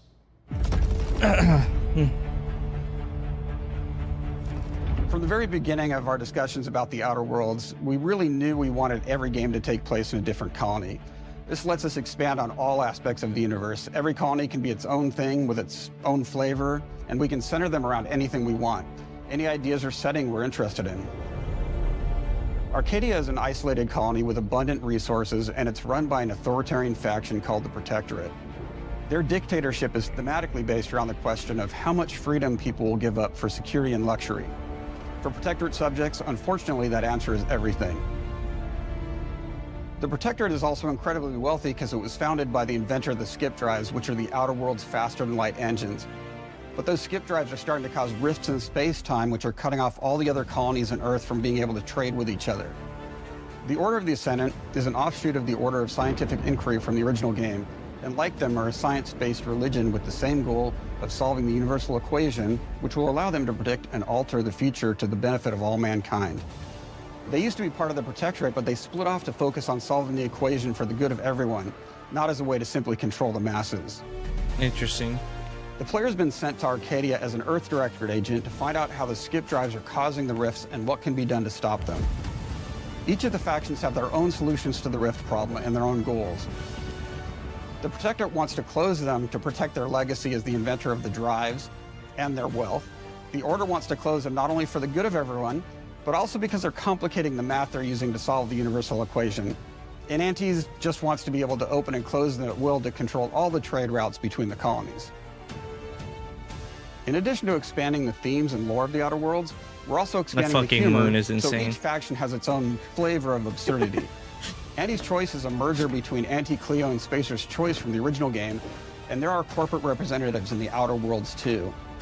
They've invaded Arcadia to liberate their resources for all of humanity, at a profit, of course. One of my favorite things from Fallout New Vegas is the radio system. It was just iconic for me, and I wanted to make sure that the Outer Worlds 2 had that. So we actually built out 3 different radio stations, one for each of the major factions. You also have a ton of music. Each station might have, like, I think 20 tracks of unique music that we've made for it. It's a lot of stuff. But the really cool part about this entire thing is that we actually put a lot of reactivity into the radio. So it will respond to the things that are going on around the world that you've been interacting with. So if you go into a location, let's say you solve a problem for the Protectorate folks, if you listen to the Protectorate radio station, they're going to be cheering you on as a hero. Wonderful news, everyone. The Zeranium gas leaks at the Automech repair facility, strongly believed to be caused by Anti's Choice malefactors, have been corrected. Some hotshot for hire just managed to fix the electrum leak in their repair facility. Now, I'm not saying we caused it in the first place, but we sure like the idea of all those broken auto mechanicals and all the excessive gasping and choking involved. The factions and companions are great examples of how we're going deeper and more complex this time around. They're integrated into the game's storyline much more than we did on the first Outer Worlds, and like with everything else in the game, they have a lot more reactivity. There are 6 companions in the Outer Worlds too. As usual, each has their own quest lines, but this time they are also connected to a different faction and have character arcs that the player can affect through their choices. Interesting. Your first companion is Niles. He's another Earth Directorate agent like you, and he's looking for your help to decide whether he wants to become an even better agent or to turn his back on the Earth Directorate completely. There's also a somewhat cute Automech support drone that is basically Niles' helper. Her name is Val. Marisol is part of the Order of the Ascendant, and she's an aging but still deadly assassin. That's right, she's a deadly mathematician who may or may not have some unfinished business to attend to with the player's help. There's also a cultist named Azza, who is part of a sub-faction that worships the rifts, and in her case, violence in general. You can choose to either turn her away from overt violence or support her chaotic and dangerous tendencies. At one time, Anti's Choice had a program to graft soldiers with animal parts to make them more formidable. Unfortunately, it didn't quite work, and most of them are now dead. There's a combat medic who survived, however, named Inez, and she wants the player to help her fix her graft, among other things. Finally, there's Tristan. He's a Protectorate arbiter who is judge, jury, and executioner all rolled into one heavily armored package. It is your choice to either help him judge wrongdoers or show him what true justice looks like. We definitely have reactivity in the game based on how you've been treating your companions. I won't reveal the end of the game, but let's say if you have not been treating them well, you will find out at the end of the game what that means. Companions are a very, very important part of merchandising, because that's the real beauty of the sequel. We're talking merch, baby. It is the lifeblood. It is what fuels us. Do you want to see some of my ideas? Hop, hop. Check this out. What? Gen Alpha loves body pillows, especially ones that look like human beings for some reason, right? Who needs a significant other when you could have a knife-wielding space psycho up in your sheets, huh? What do they do with them when they get them, huh? Maybe a little napping, maybe a little snuggling, maybe a little nut.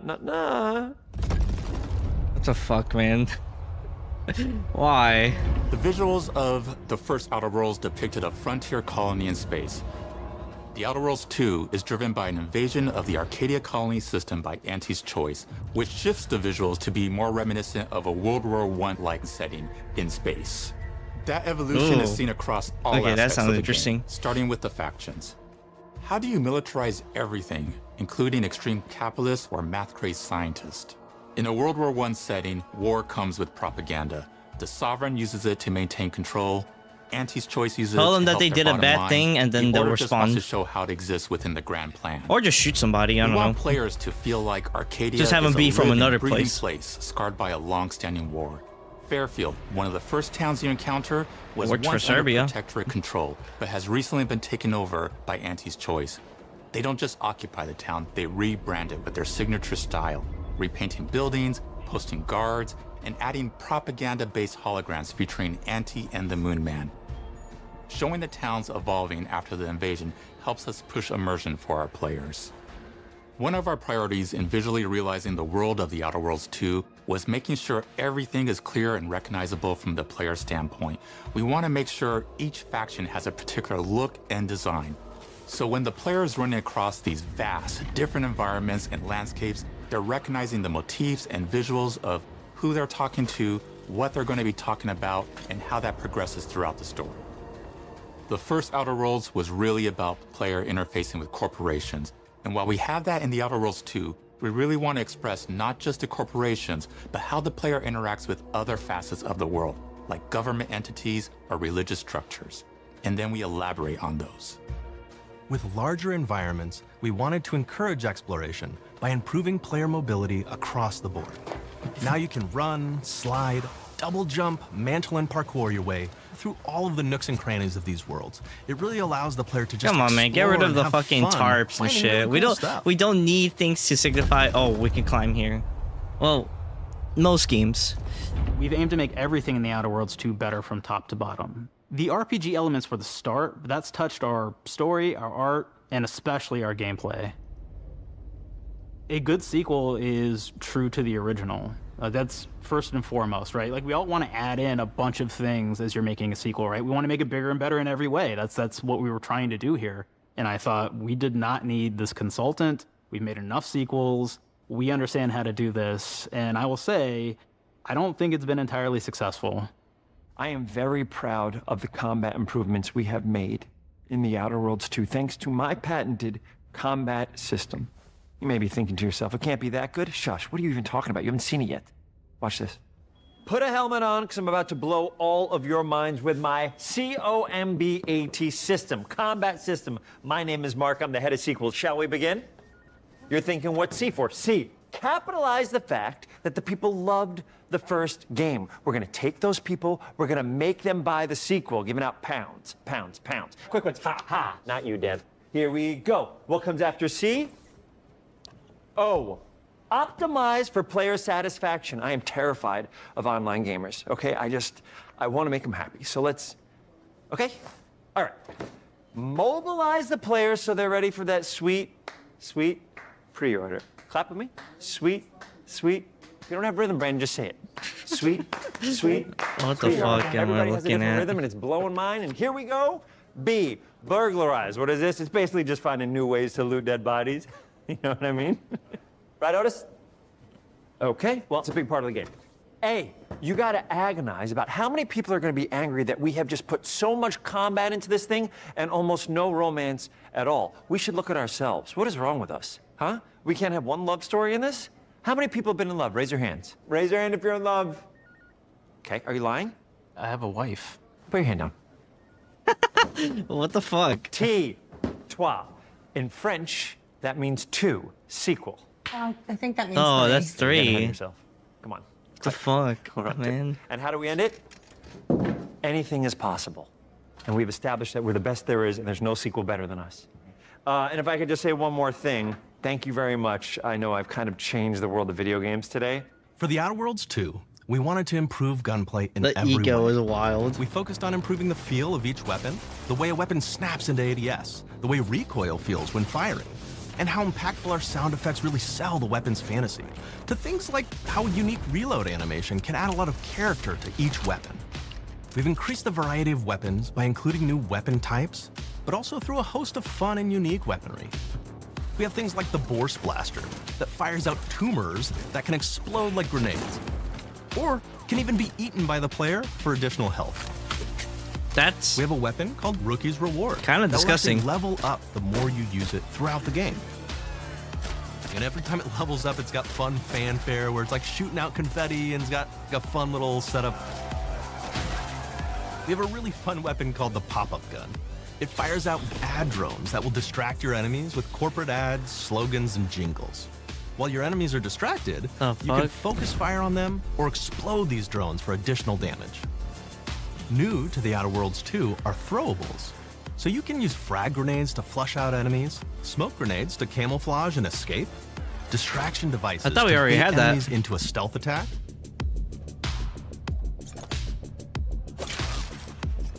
and even science grenades that will levitate enemies, allowing you to fire upon them while they float helplessly.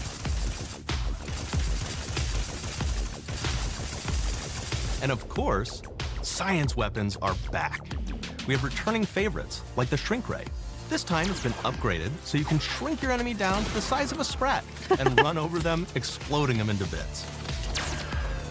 The Shrink Ray, that was probably my favorite one from the first game, so we brought it into the second game, but we improved it though. So instead of shrinking your enemies for a short period of time and having them re-expand, this time they stay shrunk, and we actually added in the ability to step on them and kind of squish them and kick them, because we knew that that was the player fantasy. We knew that's what everybody wanted to do. They wanted to step on the enemies, they wanted to kick them, so we made sure to double down on that stuff.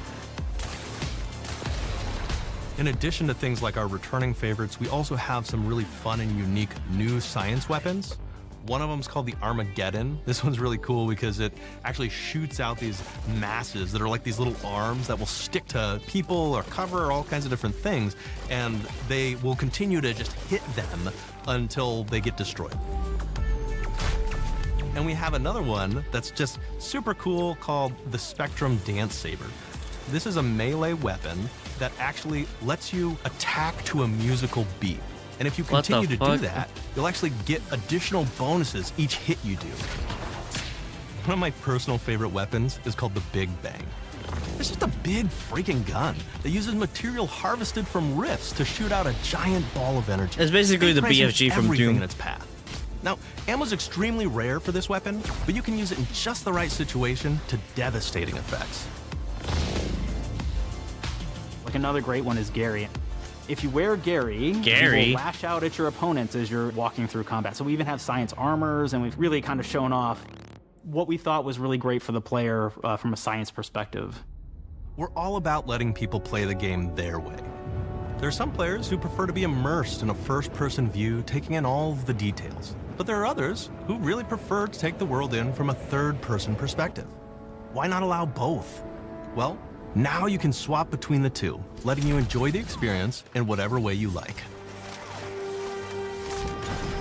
One of the things I really like about having the third-person mode is being able to see all of the fun and unique armors and armor combinations and weapons that you can equip your player with.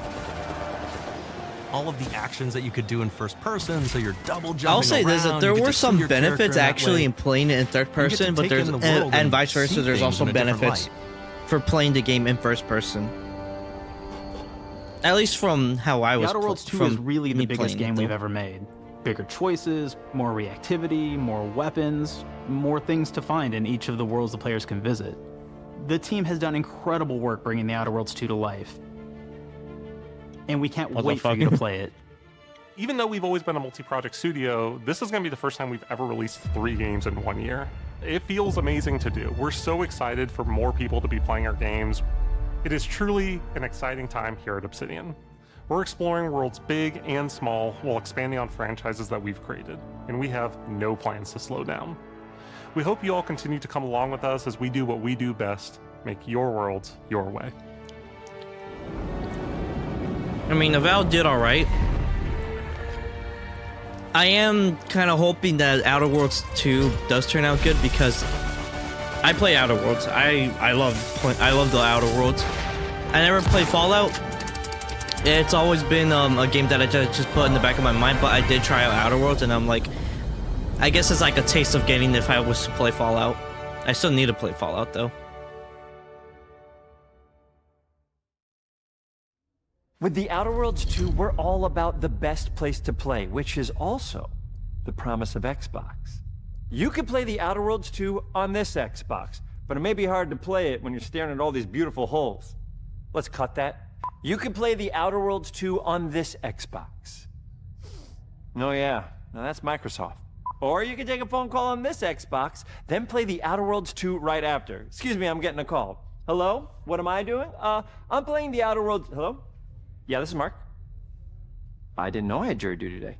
You could play the Outer Worlds 2 on this Xbox, but it takes 2 people to lug around safely. We're gonna go up to my apartment, okay?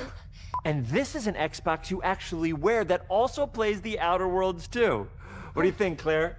This is amazing. Are you playing? I think so. Fantastic. So now this is actually not an Xbox, so you cannot play the Outer Worlds 2 on it. Can't play anything on this. I guess Bread.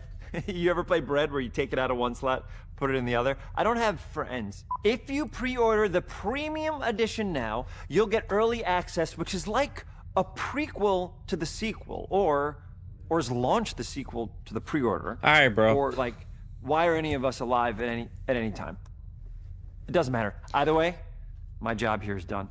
It's time for the Grounded 2 portion of the Direct, which is sort of like the sequel to the Outer Worlds 2 portion of the Direct, which I absolutely just hit a home run with. You know, it's really nice to see my influence go on to other games. Take it away, team.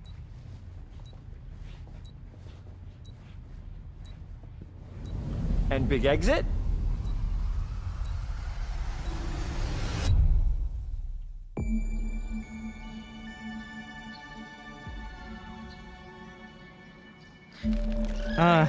I mean, I guess I'll watch the Grounded 2 one as well. I only played Grounded for a little bit. We're so proud of Grounded. What started as a small passion project to make a quirky game where you're shrunk down to the size of an ant, trying to survive in a backyard, grew into something way bigger than we ever imagined. Over 25 million of you jumped in, explored, built, crafted, and fought off giant bugs together. Y'all helped make the entire experience very special to us. The team's been cooking up a ton for Grounded 2, and we're so excited to talk about it. I had to grease some palms to steal a bit of time from the Direct to give you a deeper look. There were so many possibilities and ideas that didn't make it into the first game, so with the sequel, we have the chance to dream bigger. To achieve those dreams, we partnered with the amazing folks at Eidos Montreal. Together, we're taking Grounded from the backyard to an even larger world, the Brook Hollow Community Park. When we started working on Grounded 2, we knew that we wanted to make a bigger world. Fortunately for us, Eidos Montreal became our main partner on developing Grounded 2. They have a lot of similarities to the sorts of things that are important to us at Obsidian. They tend to make very narratively strong games. They make games with really deep characters and great character progression. They make games with great gameplay. Everyone at Eidos Montreal is thrilled and honored to be working with Obsidian Entertainment. Our two studios share a lot of DNA. The same things that are important to Obsidian Entertainment are important to us. Choice and consequences, player communities, and doing justice to great IPs and great franchises. The fact that we're the first partners that they're working with to make a sequel to their franchise feels like we're an important part of their history. The events of Grounded 2 take place 2 years after the first game. The same 4 teenagers are returning. So there's Max, Hoops, Willow, and Pete. They're a couple years older, which means they've gone through a bit more high school, a bit more mature. It's 1992. The world's a little bit different, but we're still in that fun, nostalgic era of the early 1990s. In Grounded 2, we're moving the action out of the backyard and into the Brook Hollow Community Park. Not only is it bigger, it allows us to tell a lot more stories and expand the world of Grounded by exploring what the community of Brook Hollow has been up to and what they've been through. The park overall is about 3 times the size of the backyard, and our initial starting area is actually the same size as the entire backyard from the first Grounded. The reason we wanted to move into a park wasn't just to create a bigger world, but was to give us the opportunity to explore the community of Brook Hollow and what secrets have they been hiding.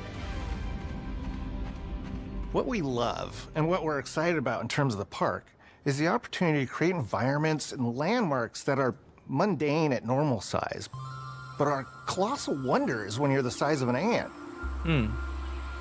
Everything from a giant trash can to a community picnic table or a snack bar. All of these areas come to life in a brand new way. Part of the fun in Grounded 2 is that the park was evacuated really quickly right before our teens were shrunk. And that means that the park has been sort of turned upside down and is in a topsy-turvy state. Interesting. And that leads to really fun environmental storytelling, but it also leads into the creation of amazing biomes for our characters to explore. One of my favorite examples of this is the ice cream cart. In all of the commotion, the ice cream vendor's cart has been knocked over and its contents have spilled out into the ground. And what this means for our young adventurers is that they'll be able to explore this frozen cave of interesting challenges and colorful Lovecraftian horror. Lovecraftian horror.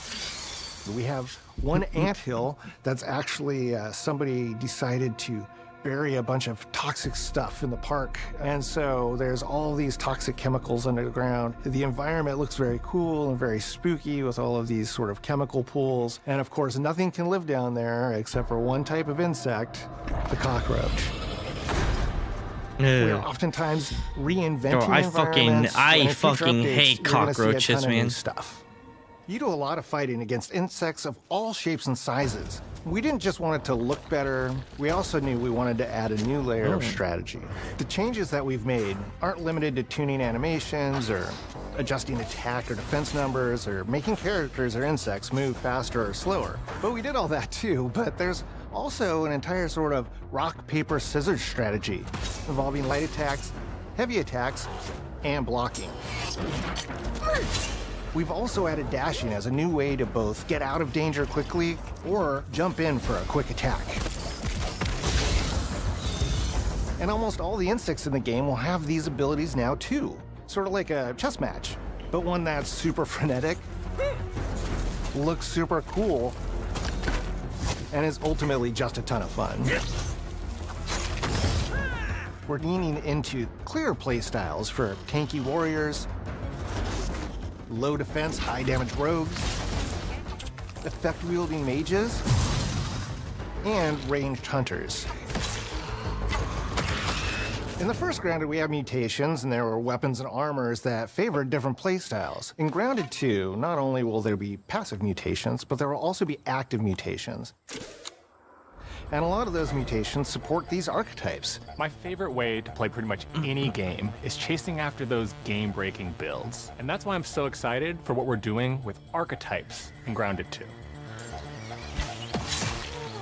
I'm all in on the rogue. Now, you can even dual-wield daggers. I've been dialing in this glass cannon build that stacks ambush, assassin, and cardiofan mutations with the wolfbane daggers and the wolf spider armor. It lets me open up combat with massive backstab damage that also inflicts venom.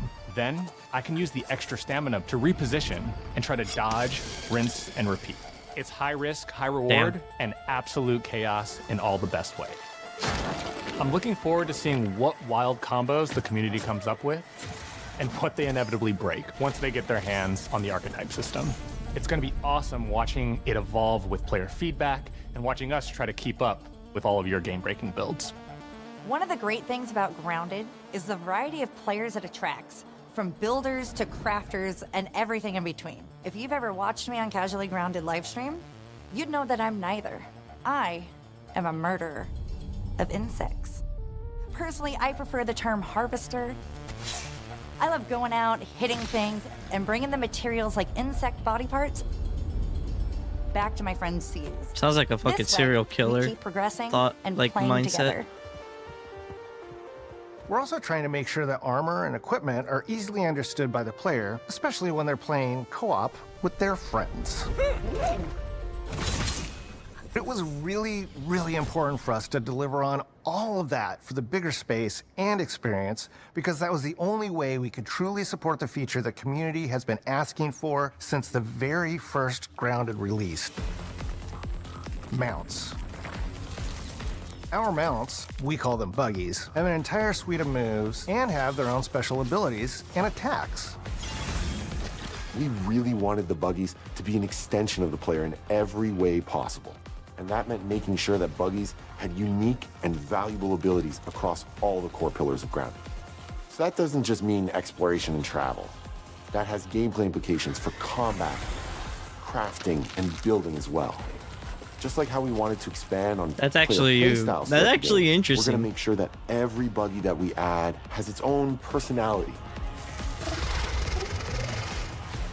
The Red Ant Soldier can enlist up to 2 Red Ant workers to follow you around and help you out. If you get into combat and you don't want to fight while you're saddled on your buggy, you can jump off and they'll fight right alongside you and provide support. The Orb Weaver buggies are a little less useful when it comes to general utility, like building a base or harvesting, but they're awesome when it comes to combat. Sure, their defenses aren't super strong, but they're heavy hitters. They're also super fast, and they have some great special abilities, like a Scream that allows them to stun lesser-powered insects, and the ability to shoot webs and entangle other creatures. So the Orb Weavers won't be your base-building buggy. You should use the Red Ant Soldier for that. But they're super fun for exploration and combat. Red Ant Soldiers and Orb Weaver Spiders will be available at game preview launch. There will be others in the future, but those are the 2 we're starting with. Dude, give us a praying mantis, The connection man. that our Grounded community has with us is something we want to keep forging with the sequel as we make an even bigger game than the original. Pretty much from day one, we knew we wanted to return to game preview for Grounded 2. Sure, it comes with some trade-offs, like the game's not done and it's out to the world, but there's so much value in building it alongside the community.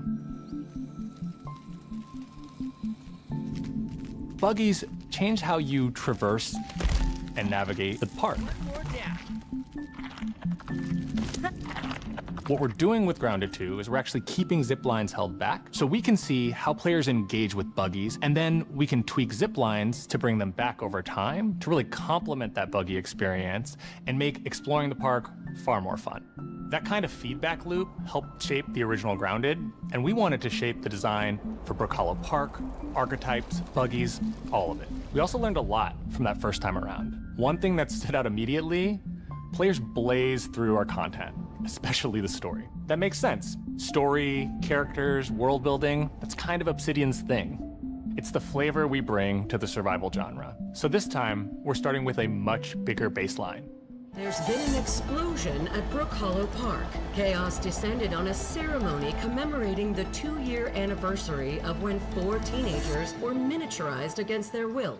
One of our favorite parts of the first game was watching the community uncover clues and spin up theories. This time around, we're leaning even more into that, and we'll be keeping a close eye on what our players discover and how they interpret it. Because you never know what might inspire us as development moves forward. We really started to hit our groove at the end of Grounded 1. We found that being open about what we were planning and then following through was key to building trust with the community. As a small team, we had to experiment with update pacing and scope, and what we found resonated the most with all of you were bigger, beefier updates, even if it took us a little longer to land. So that's the plan. Larger, more complete updates spaced out just enough so we can take your feedback seriously and make every drop count. You can expect in our big updates, new buggies, new biomes, new building pieces, all the good stuff. And we're launching with a public roadmap so everyone knows what to be excited about in the future. All of us at Obsidian Entertainment and IDOS Montreal are super excited about how close we are to letting all of you players get shrunk a second time and explore the all-new park on buggies in Grounded 2.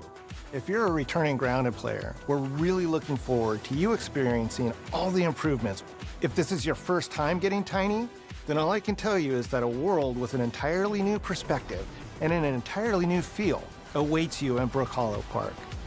It's time to ride together and survive together. Okay. I'm like, I don't think I'm probably gonna touch the game like that, but I'm like, it does sound, from what they're saying, it does sound like a really bigger improvement from what they were doing on Grounded 1. And I played Grounded still, I was in preview. I don't think I ever played when it was like officially launched.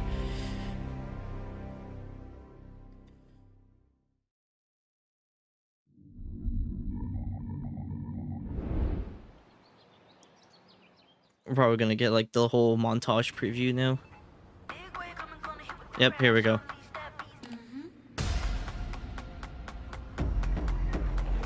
We have been expecting you.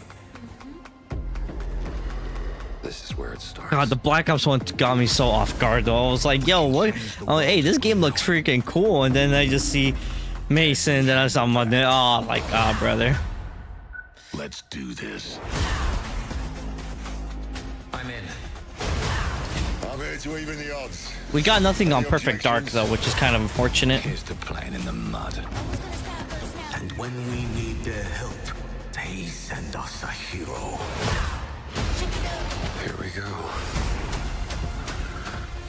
Please follow me.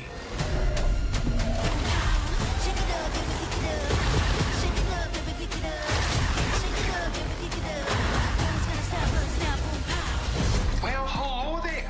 It looks like you're about to do some renovations. Keep your filthy pickers off me! You think I care? This is gonna be awesome.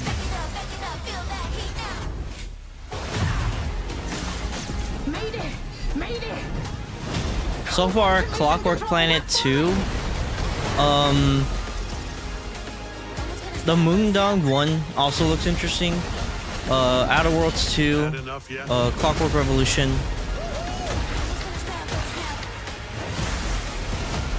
Grounded also actually looks pretty interesting too. And of course, Persona 4 R.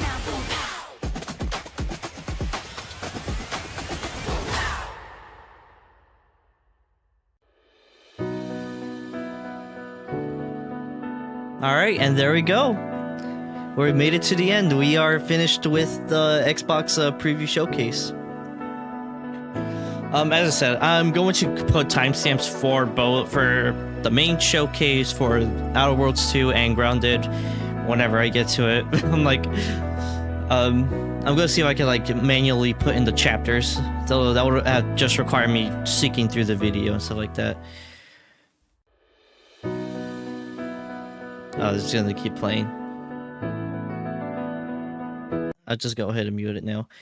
Oh, there we go. Well, as I said, I'm gonna go ahead and like when I get to it, I'm gonna like seek through, find where each portion starts. The main showcase, the Outer Worlds showcase, and Grounded. So for anybody who wants to like seek through and look at those specifically, I'll go ahead and do that. And I might probably, I don't know, I may also like cut them, see if I can like, I don't know, maybe cut them into it. That'd be crazy if I just make like my first like YouTube videos as Nova Mortis as these showcases. Though there are plenty of stuff I still need to go through and like of other VODs to cut and put in, like, you know, my Flawless Prophecy run. We still have plans on doing the on doing all the dungeons on Explorer mode on D2. For that one, I think next week all the dungeons come out. I think this coming week, no. Next week is gonna be Prophecy again, and then the week after it's gonna be all dungeons released. So we're going to do that. But I am gonna replace Spire. I'm gonna do Ghosts of the Deep, and I'm gonna do Prophecy. And I've already done Prophecy like solo flawless, but it'd be interesting to see if I actually flawless that one again for the second time. I should be able to. It's Explorer mode, so it should be easy. And if I die, that's just gonna be a disappointment for me.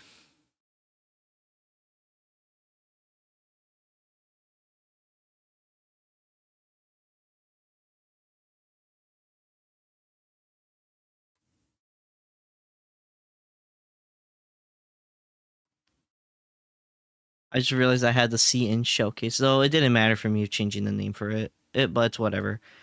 But yeah. So I think that's what I'm going to do. And yeah, like anybody who's watching right now, let me know what you guys think, what you guys thought about this, and if anybody in anybody who's watching this as a VOD, hey, go ahead and leave a comment. Let me know what you guys think, thought about it, and I'll go ahead and try to, read as many comments, how many ever comments you guys leave. I'll go ahead and read and look at it. What you guys think? So, Outer Worlds 2, Clockwork Revolution are like two of the games that I'm like really into. I think if I reload it now, yeah.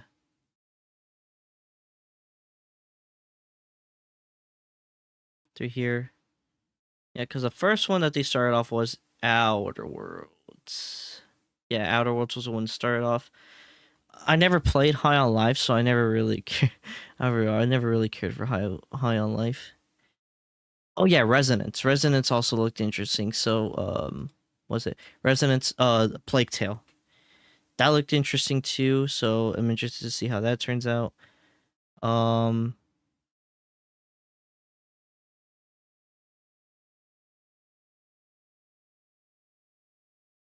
yeah, the vampire game. I mean, the vampire game was all right. Honestly, I kind of just forgot about that one.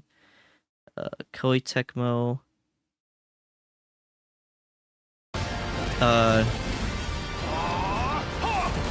Yeah, Ninja Gaiden 4. That looks pretty cool. Indiana Jones. I mean, I never played.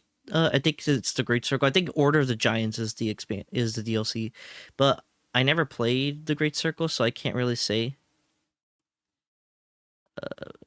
Oh yeah, Beast of Reincarnation.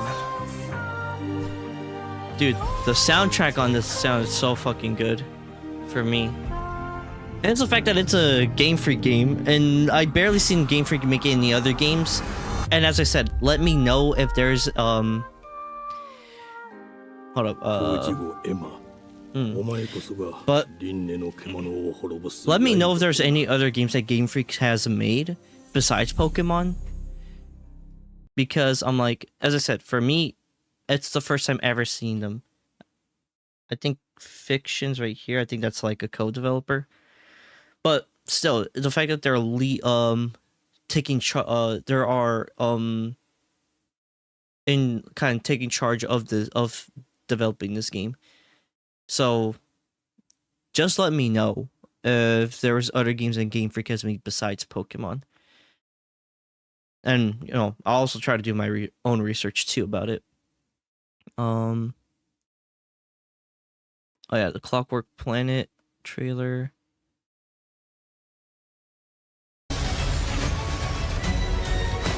This looked all interesting.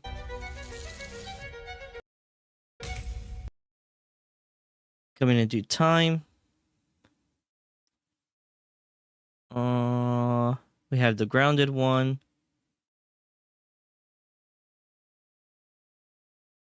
Oh yeah, we had which one was this one? Chronos, the New Dawn.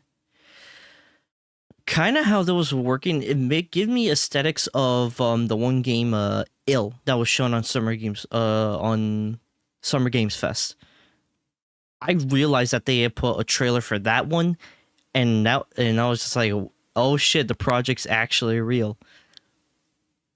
This one, a Bethesda game. Oh, that's Elder Scrolls. We had the Explorer of the Astronaut one, Aphelion.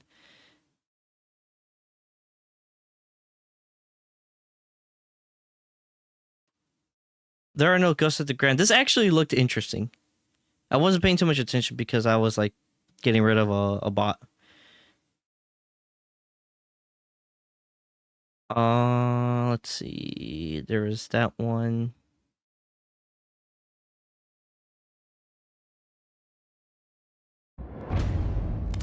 Yeah. And Mudong Two Hearts. It does look a little interesting. I mean, it didn't really grab me like that, like some other games on here. Fallout 76.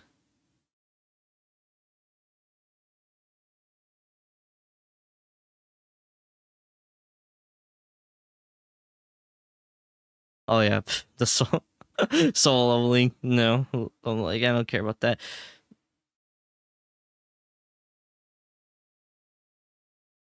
Yeah, Amino caught me so off guard of what it was, but I'm like, I'll say this: the soundtrack that they used for it was a bop. I'm not gonna lie.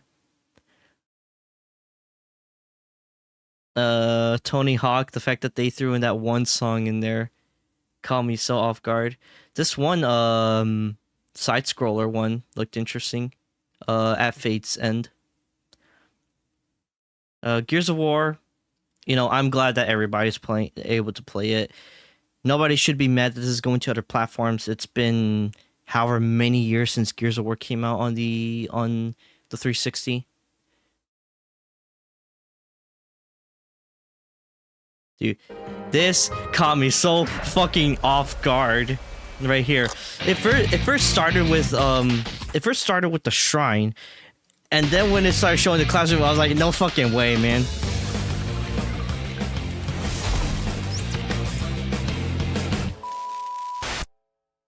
I mean, I kind of knew that they were like, I already knew that they were remaking Persona 4, but I didn't think they would like show it, like I guess show it now. But since Atlas and Xbox have been building a relationship, so we got the Sea of Thieves one, we got the Invincible fighting game, we got Square Enix with Final Fantasy 7 coming summer, and Final Fantasy 16 is out today. So anybody who wants to purchase it now, go ahead. We had this Tower Keeper.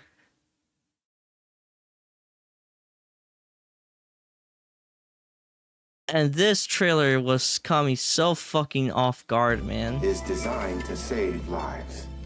Show you the important scope of that mission in action. We have been bound by outdated systems, accepting limitations instead of. This caught me so fucking off guard.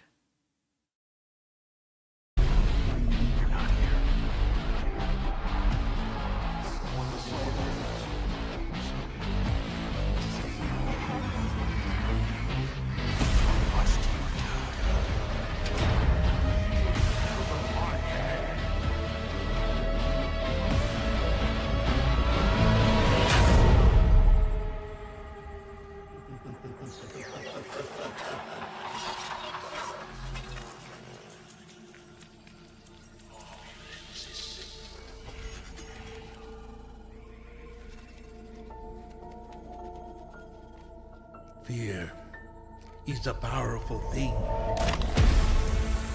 David Mason. Menendez. I just realized something. This is gonna be going back to David Mason. I just realized that.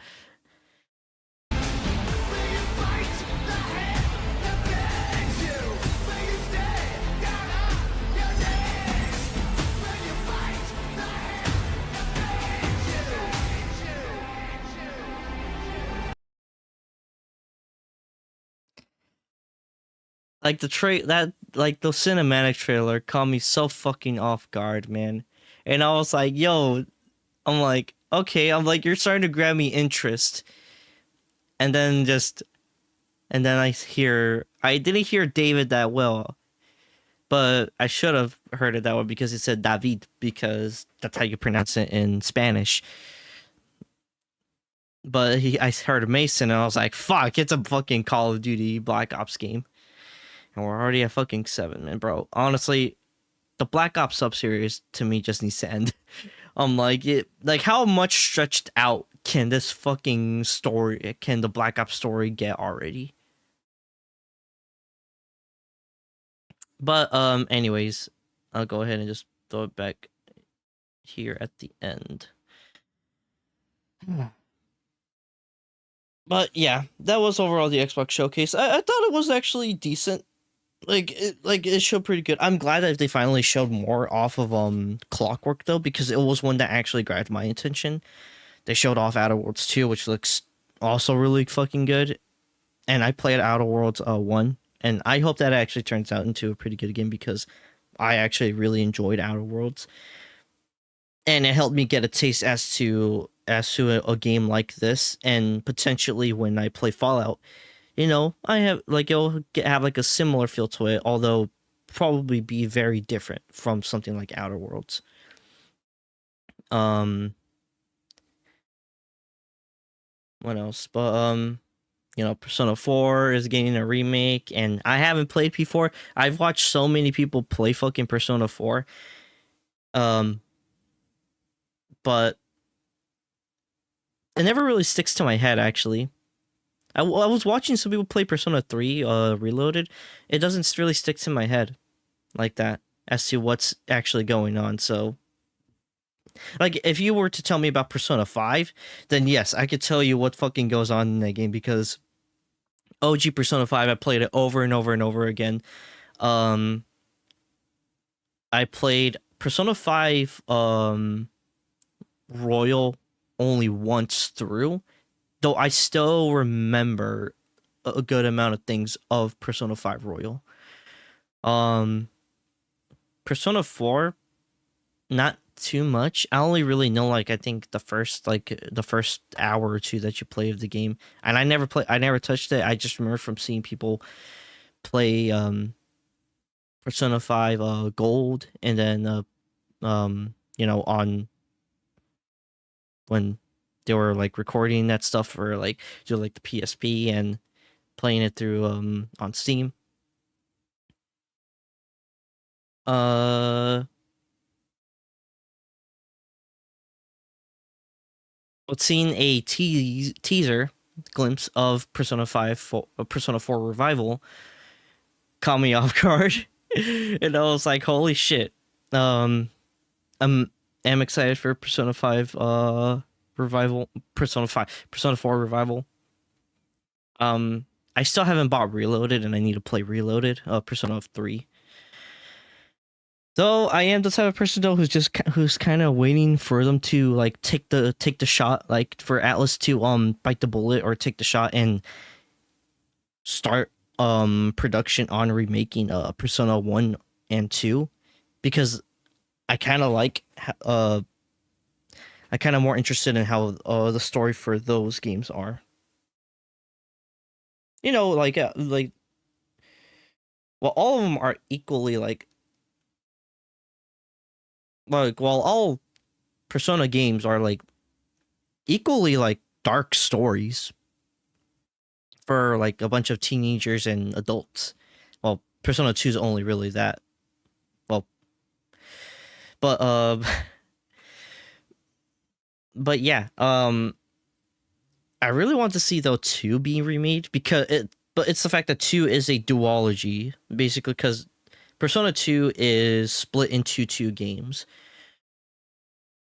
But I just want them to like take, you know, just bite the bullet and start the remakes for those. And I will gladly wait however many years it takes for them to make Persona 1 and 2 remake. But yeah, we're at the end of this. Thank you guys all for coming and joining and watching. If you guys enjoyed doing this watch along with me, I hope you guys enjoyed some bits and pieces of my commentary. Even though a lot of times I try not to actually talk a lot when it comes to this, which honestly is not really good for me because that puts me in the bad spot when it comes to reacting to stuff.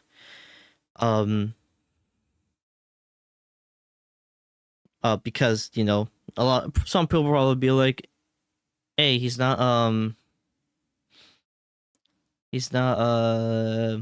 reacting. He's not reacting too much or anything, and it's like I'm not really like that person to react when it comes to watching videos, which is why I try not to do too much of video game too much reaction videos or do reaction stuff on stream. But yeah, if you guys enjoyed being here with me, go ahead and give it a like. Go ahead and hit the subscribe button, and click the notification bell so that you can get notified for when I live stream or put out a video. Also for everybody on Twitch, I hope go ahead and follow if you want. Also to put notifications on if you want. I do apologize for being gone for a good bit. Just kind of felt like needing to come off. I mean, I'll be real, it's a mix of laziness of streaming and kind of just backed away just a little bit from streaming. Just kind of just chilling,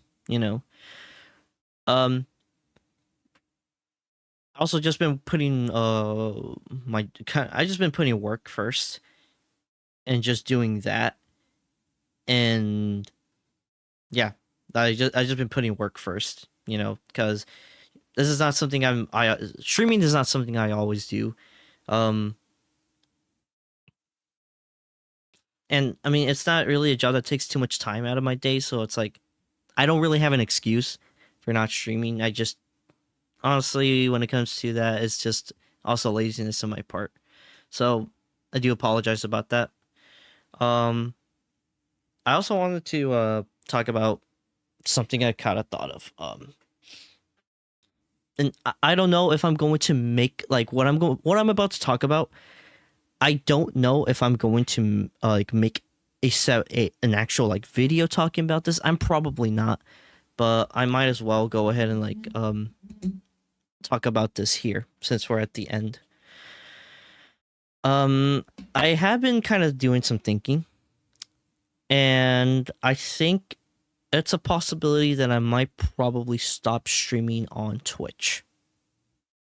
Now, this is kind of, I guess, so anybody who's watching this on YouTube, I know VODs don't stay long on Twitch for real, but while it's up, this is more directed to you, the Twitch audience, not to the YouTube audience.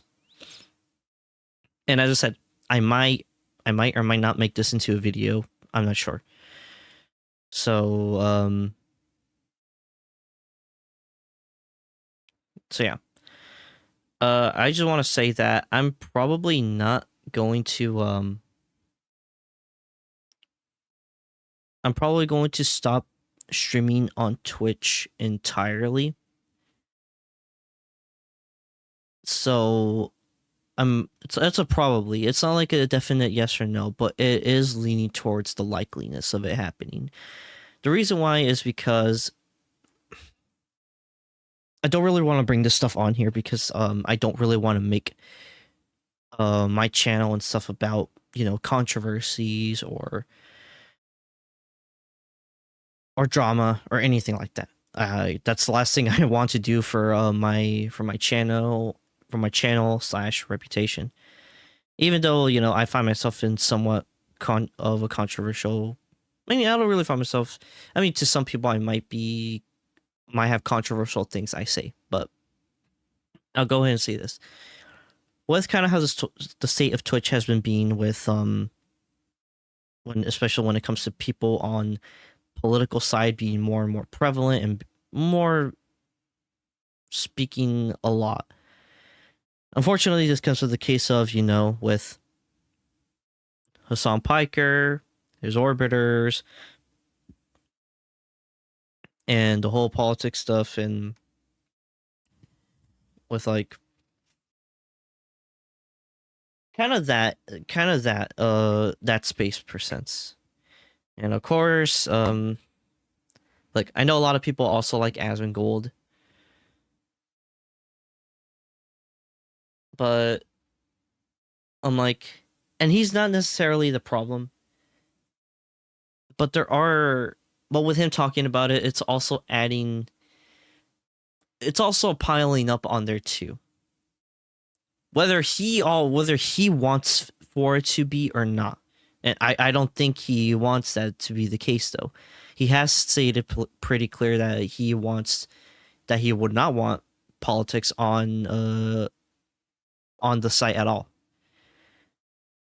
But honestly, really, the issue is with, like, while he has, like, there's things about him that he does that I really don't agree on. I don't really care for the guy. I don't really like the guy. Don't hate him, though, but don't really like him either.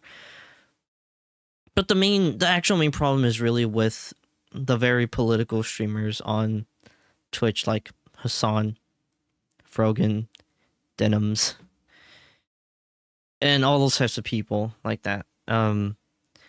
And them doing more and more stuff like that, it's just, in the long run, it's going to hurt Twitch it's going to hurt the people on Twitch over time.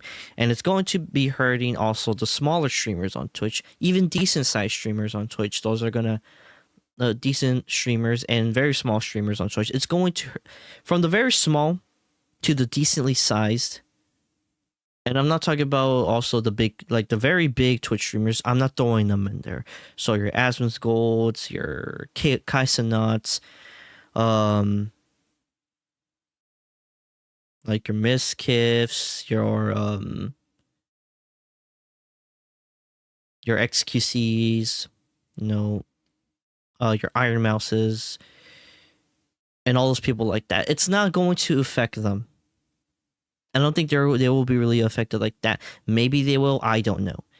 But when it comes to your very small streamers, to the smallest streamer ever, to a decently sized streamer, or to a decently big, like a decently sized streamer, everybody in that scope is going to be affected. And let's be real, in that scope, that's like over 90% of the people on Twitch.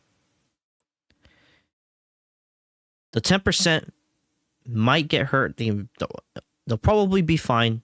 They might get a little bit of dents on them, but I'm like, I think they'll come out for the most part unscathed. Obviously, since I, am a very, very small streamer, and if I do if I wanted this to take off, then I feel like though doing this on Twitch, it's also going to hurt me in the long run because of the biasness that Twitch, mainly to say the name Dan Clancy, has for Hassan and his orbiters. Like, I'm just gonna say it like that. And I would probably show some stuff right. I'd probably be showing things right here too, but I'm like, I'm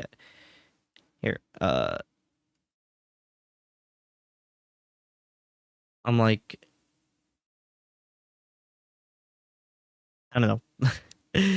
I want to be showing you something going on here in the background, but don't worry about it. Anyways, but yes, I feel like in the long run, it's going to hurt me in trying to gain some growth on here. And it's unfortunate because there are aspects of Twitch that I do enjoy.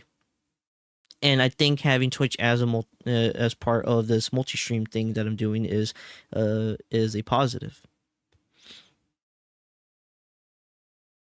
But also I think this is probably the second most reason. The main reason was what I talked about, was the whole politics thing and all that. But I'm going to circle back to that, though. But I want to go ahead and just talk about the second reason. The second it's still the main reason, but less concerning for me in a sense. But also still, it's kind of like right there. The other reason is because I'll be real. I don't really get a lot of traction like that on Twitch either. And I think for people being small at streaming, for people being very small streamers, and look, doing multi-streaming is perfectly fine if you're a small streamer, because you'll probably see how well you pair up in, I guess, like both algorithms. So I know they say discoverability is easier on Twitch, and I do see cases like that to happen more there on YouTube, mainly because YouTube is a video platform. Streaming kind of comes secondary on YouTube, which I don't blame that on YouTube. Like videos are the primary focus. I think shorts now are becoming the primary focus, but videos are still up there as a more of a primary focus than streaming. Streaming kind of comes secondary, even though they have been evolving their streaming utilities. But where I'm getting at with this is that while very little traction I get on both platforms, I just straight up get better traction on YouTube overall.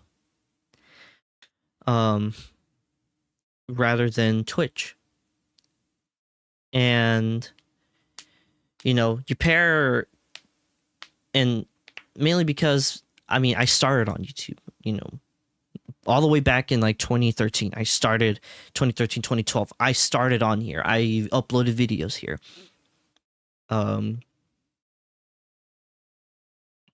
I remember I tried to do like a stream on Twitch back in 2014. That didn't work out. I did, as I said, I did my first streams on my first streams back in 2020. I think I started in 2024. Yeah, 2024. I started last year on 2024 on YouTube. I started in February. And then it was until like around Destiny 2 episode Echoes was when I went to more streaming on Twitch, left YouTube alone, kind of left YouTube more for like single player stuff like that, like Trapong and all that, and any like occasional D2 stream I wanted to throw on there. But then I came back to YouTube, focused on YouTube for just a little bit, and then I started doing multi-streaming using Restream, and then obviously over time then switched to the ATM plugin, which doesn't really contribute. It doesn't really matter about that. I don't even know why I mentioned it. Anyways, but I started doing multi-streaming. That was going really good. I did notice that on YouTube I was actually getting a little bit more viewership, surprisingly, on my streams, which is great, which is all great. And some views on Twitch came here and there, and I'm like, that's fine too.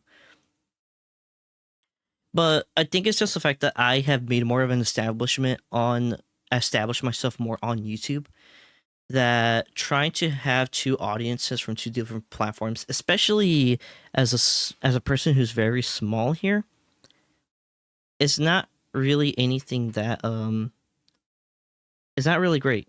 I feel like it's going to be more damaging to me, because I need to try to focus on two platforms, and I don't have a focus on one platform. And I kind of like had this, like, I was thinking about this, especially when I was in a stream of a streamer. She did multi-streaming, but like a week or two ago, she actually did a stream talking about that, because that was her last stream on YouTube, because she did multi-streaming, but now she's just exclusively streaming on Twitch for this foreseeable future. And she's kind of talking about the same thing, is that she hands down just gets more views on Twitch than YouTube, and trying to handle both audiences, it becomes more of an issue. I kind of realized that multi-streaming is honestly better for people who already have a somewhat big audience. I think people who are decently big in Twitch also can multi-stream, and they'll also benefit from multi-streaming. You know, to like Kick, YouTube, hell, Twitter. I know one streamer. She streams on 3 platforms. She streams on Twitch, YouTube, and Twitter. And she was relatively small, but I'm like, and as small as she is, though, she gets like a good traction on all 3 platforms, which is great for her. But as somebody who's just very, very small compared to those 2, though, you know, I think over time it's probably going to do more damage to, you know, it's probably not going to benefit me for real. And I think I'll only really benefit from multi-streaming is if I actually decide to, if I'm, you know, just more known, I guess. And so I feel like I need to probably put in more attention just on one platform instead of trying to do streams on multi-stream to 2 platforms. And since that I've already have established myself more on YouTube, it is the better option for me. It's just straight up the better option for me. I do get, as I said, as little traction I get on both platforms, I straight up get more traction on YouTube over Twitch. So yeah, with that, and then, you know, going back to the whole the whole politics thing and the state of YouTube and going on like that, like, for one, I'm not a politics guy, and with the whole thing about you know, Twitch is now getting a bad rep because it's being known as a place to host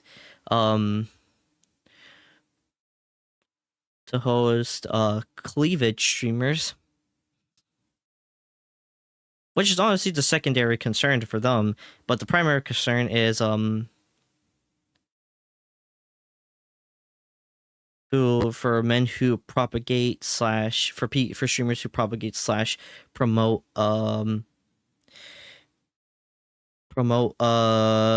comedic terror. And I'm saying it like that because I don't know if I can get away with saying terror tourists. I'm just gonna say it like that. You guys probably know what I mean for the word which I'm trying to say, but you know, that also looks bad. And I think over time, if this keeps going, you know, a lot of advertisers and stuff like that, companies who advertise are gonna pull out from the platform, and that's not gonna be good for anybody. Like that's when it's not gonna become good for no one. So I am most likely going to be just streaming on YouTube for the foreseeable future until Twitch gets its act together, or I might just straight up not stream anymore on Twitch. I don't know. I'm like, as I said, those are my two reasons as to why I have been thinking about just leaving Twitch and just staying on YouTube and streaming on YouTube. I don't really want to do that because I do actually enjoy multi-streaming. I'm like you know, I didn't spend all my, you know, stuff like my money over time on a PC that can do that can do multi-streaming and other things on top of that, production and stuff like that. But I'm like, it's probably the best decision I had to take, the best decision for me. Now, as I said, I am probably not going to be I'm not gonna make the decision. Like, as I said, it's a most likely thing and it's still not a definite decision, but I'm not gonna lie, it's leaning to that decision now. It's the more time passing by, the more time passes by, and the more I think about it, the more and more it leans to that decision. So I will probably just say that most likely I'm probably going to like stop streaming on Twitch entirely and just stay and just streaming on YouTube. I don't know how long that will be. It might be for just either a very long period of time, or it will probably be till the end of time, or until I retire from doing streaming stuff entirely, or anything with content creation. As I said, it's not a definite yes or no yet. But since I am leaning towards that, I'm probably making an announcement, like an official announcement on YouTube. On YouTube, either as a video, a community post, and I'll also make the announcement on Twitter as well. As I said, I'm still kind of thinking about it. Also, just want to mention too that I think next week I might be able to actually buy a webcam. So hey, there's that going for me. Still putting off doing music project stuff like that. So as I said, that's not gonna come anytime soon. I'll let you know though when I do start doing any music stuff. But as I said, that's in the back burner. Gonna wait on that. Though, as I said, what we do have coming soon though is Destiny 2 running through the 3 dungeons on right on the Rights of the Nine.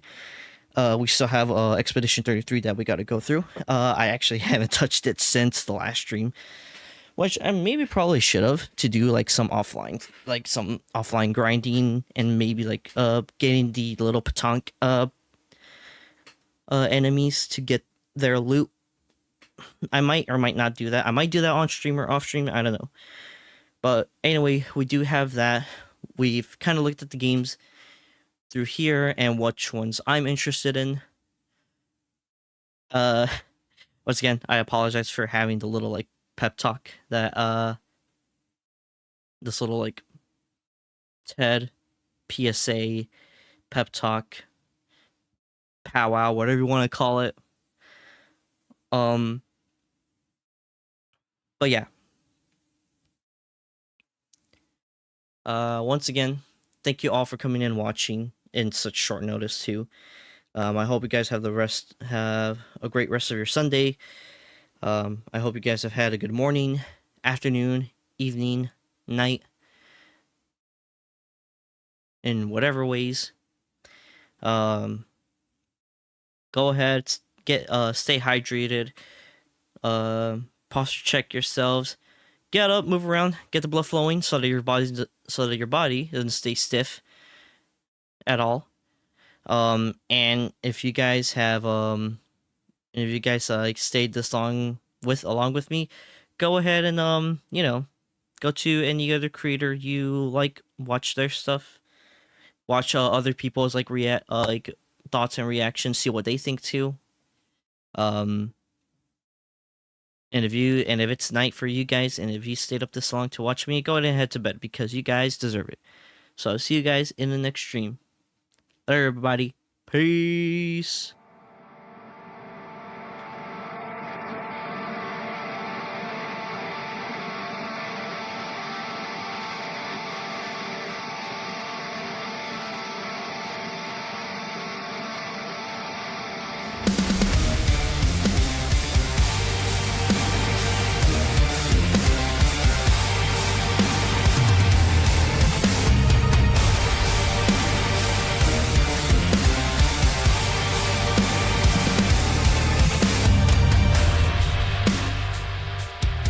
Okay, turn down the song a little bit right now, because I also wanted to say I would stream right now, but like make another stream right now too, but I do have to work in the mornings, and I would want to play Expedition 33 but I have to wake up in the morning, so I'm gonna have to hold off on that one, on doing the stream for that one at least. Anyways, all right, I'm gonna head out now. Later.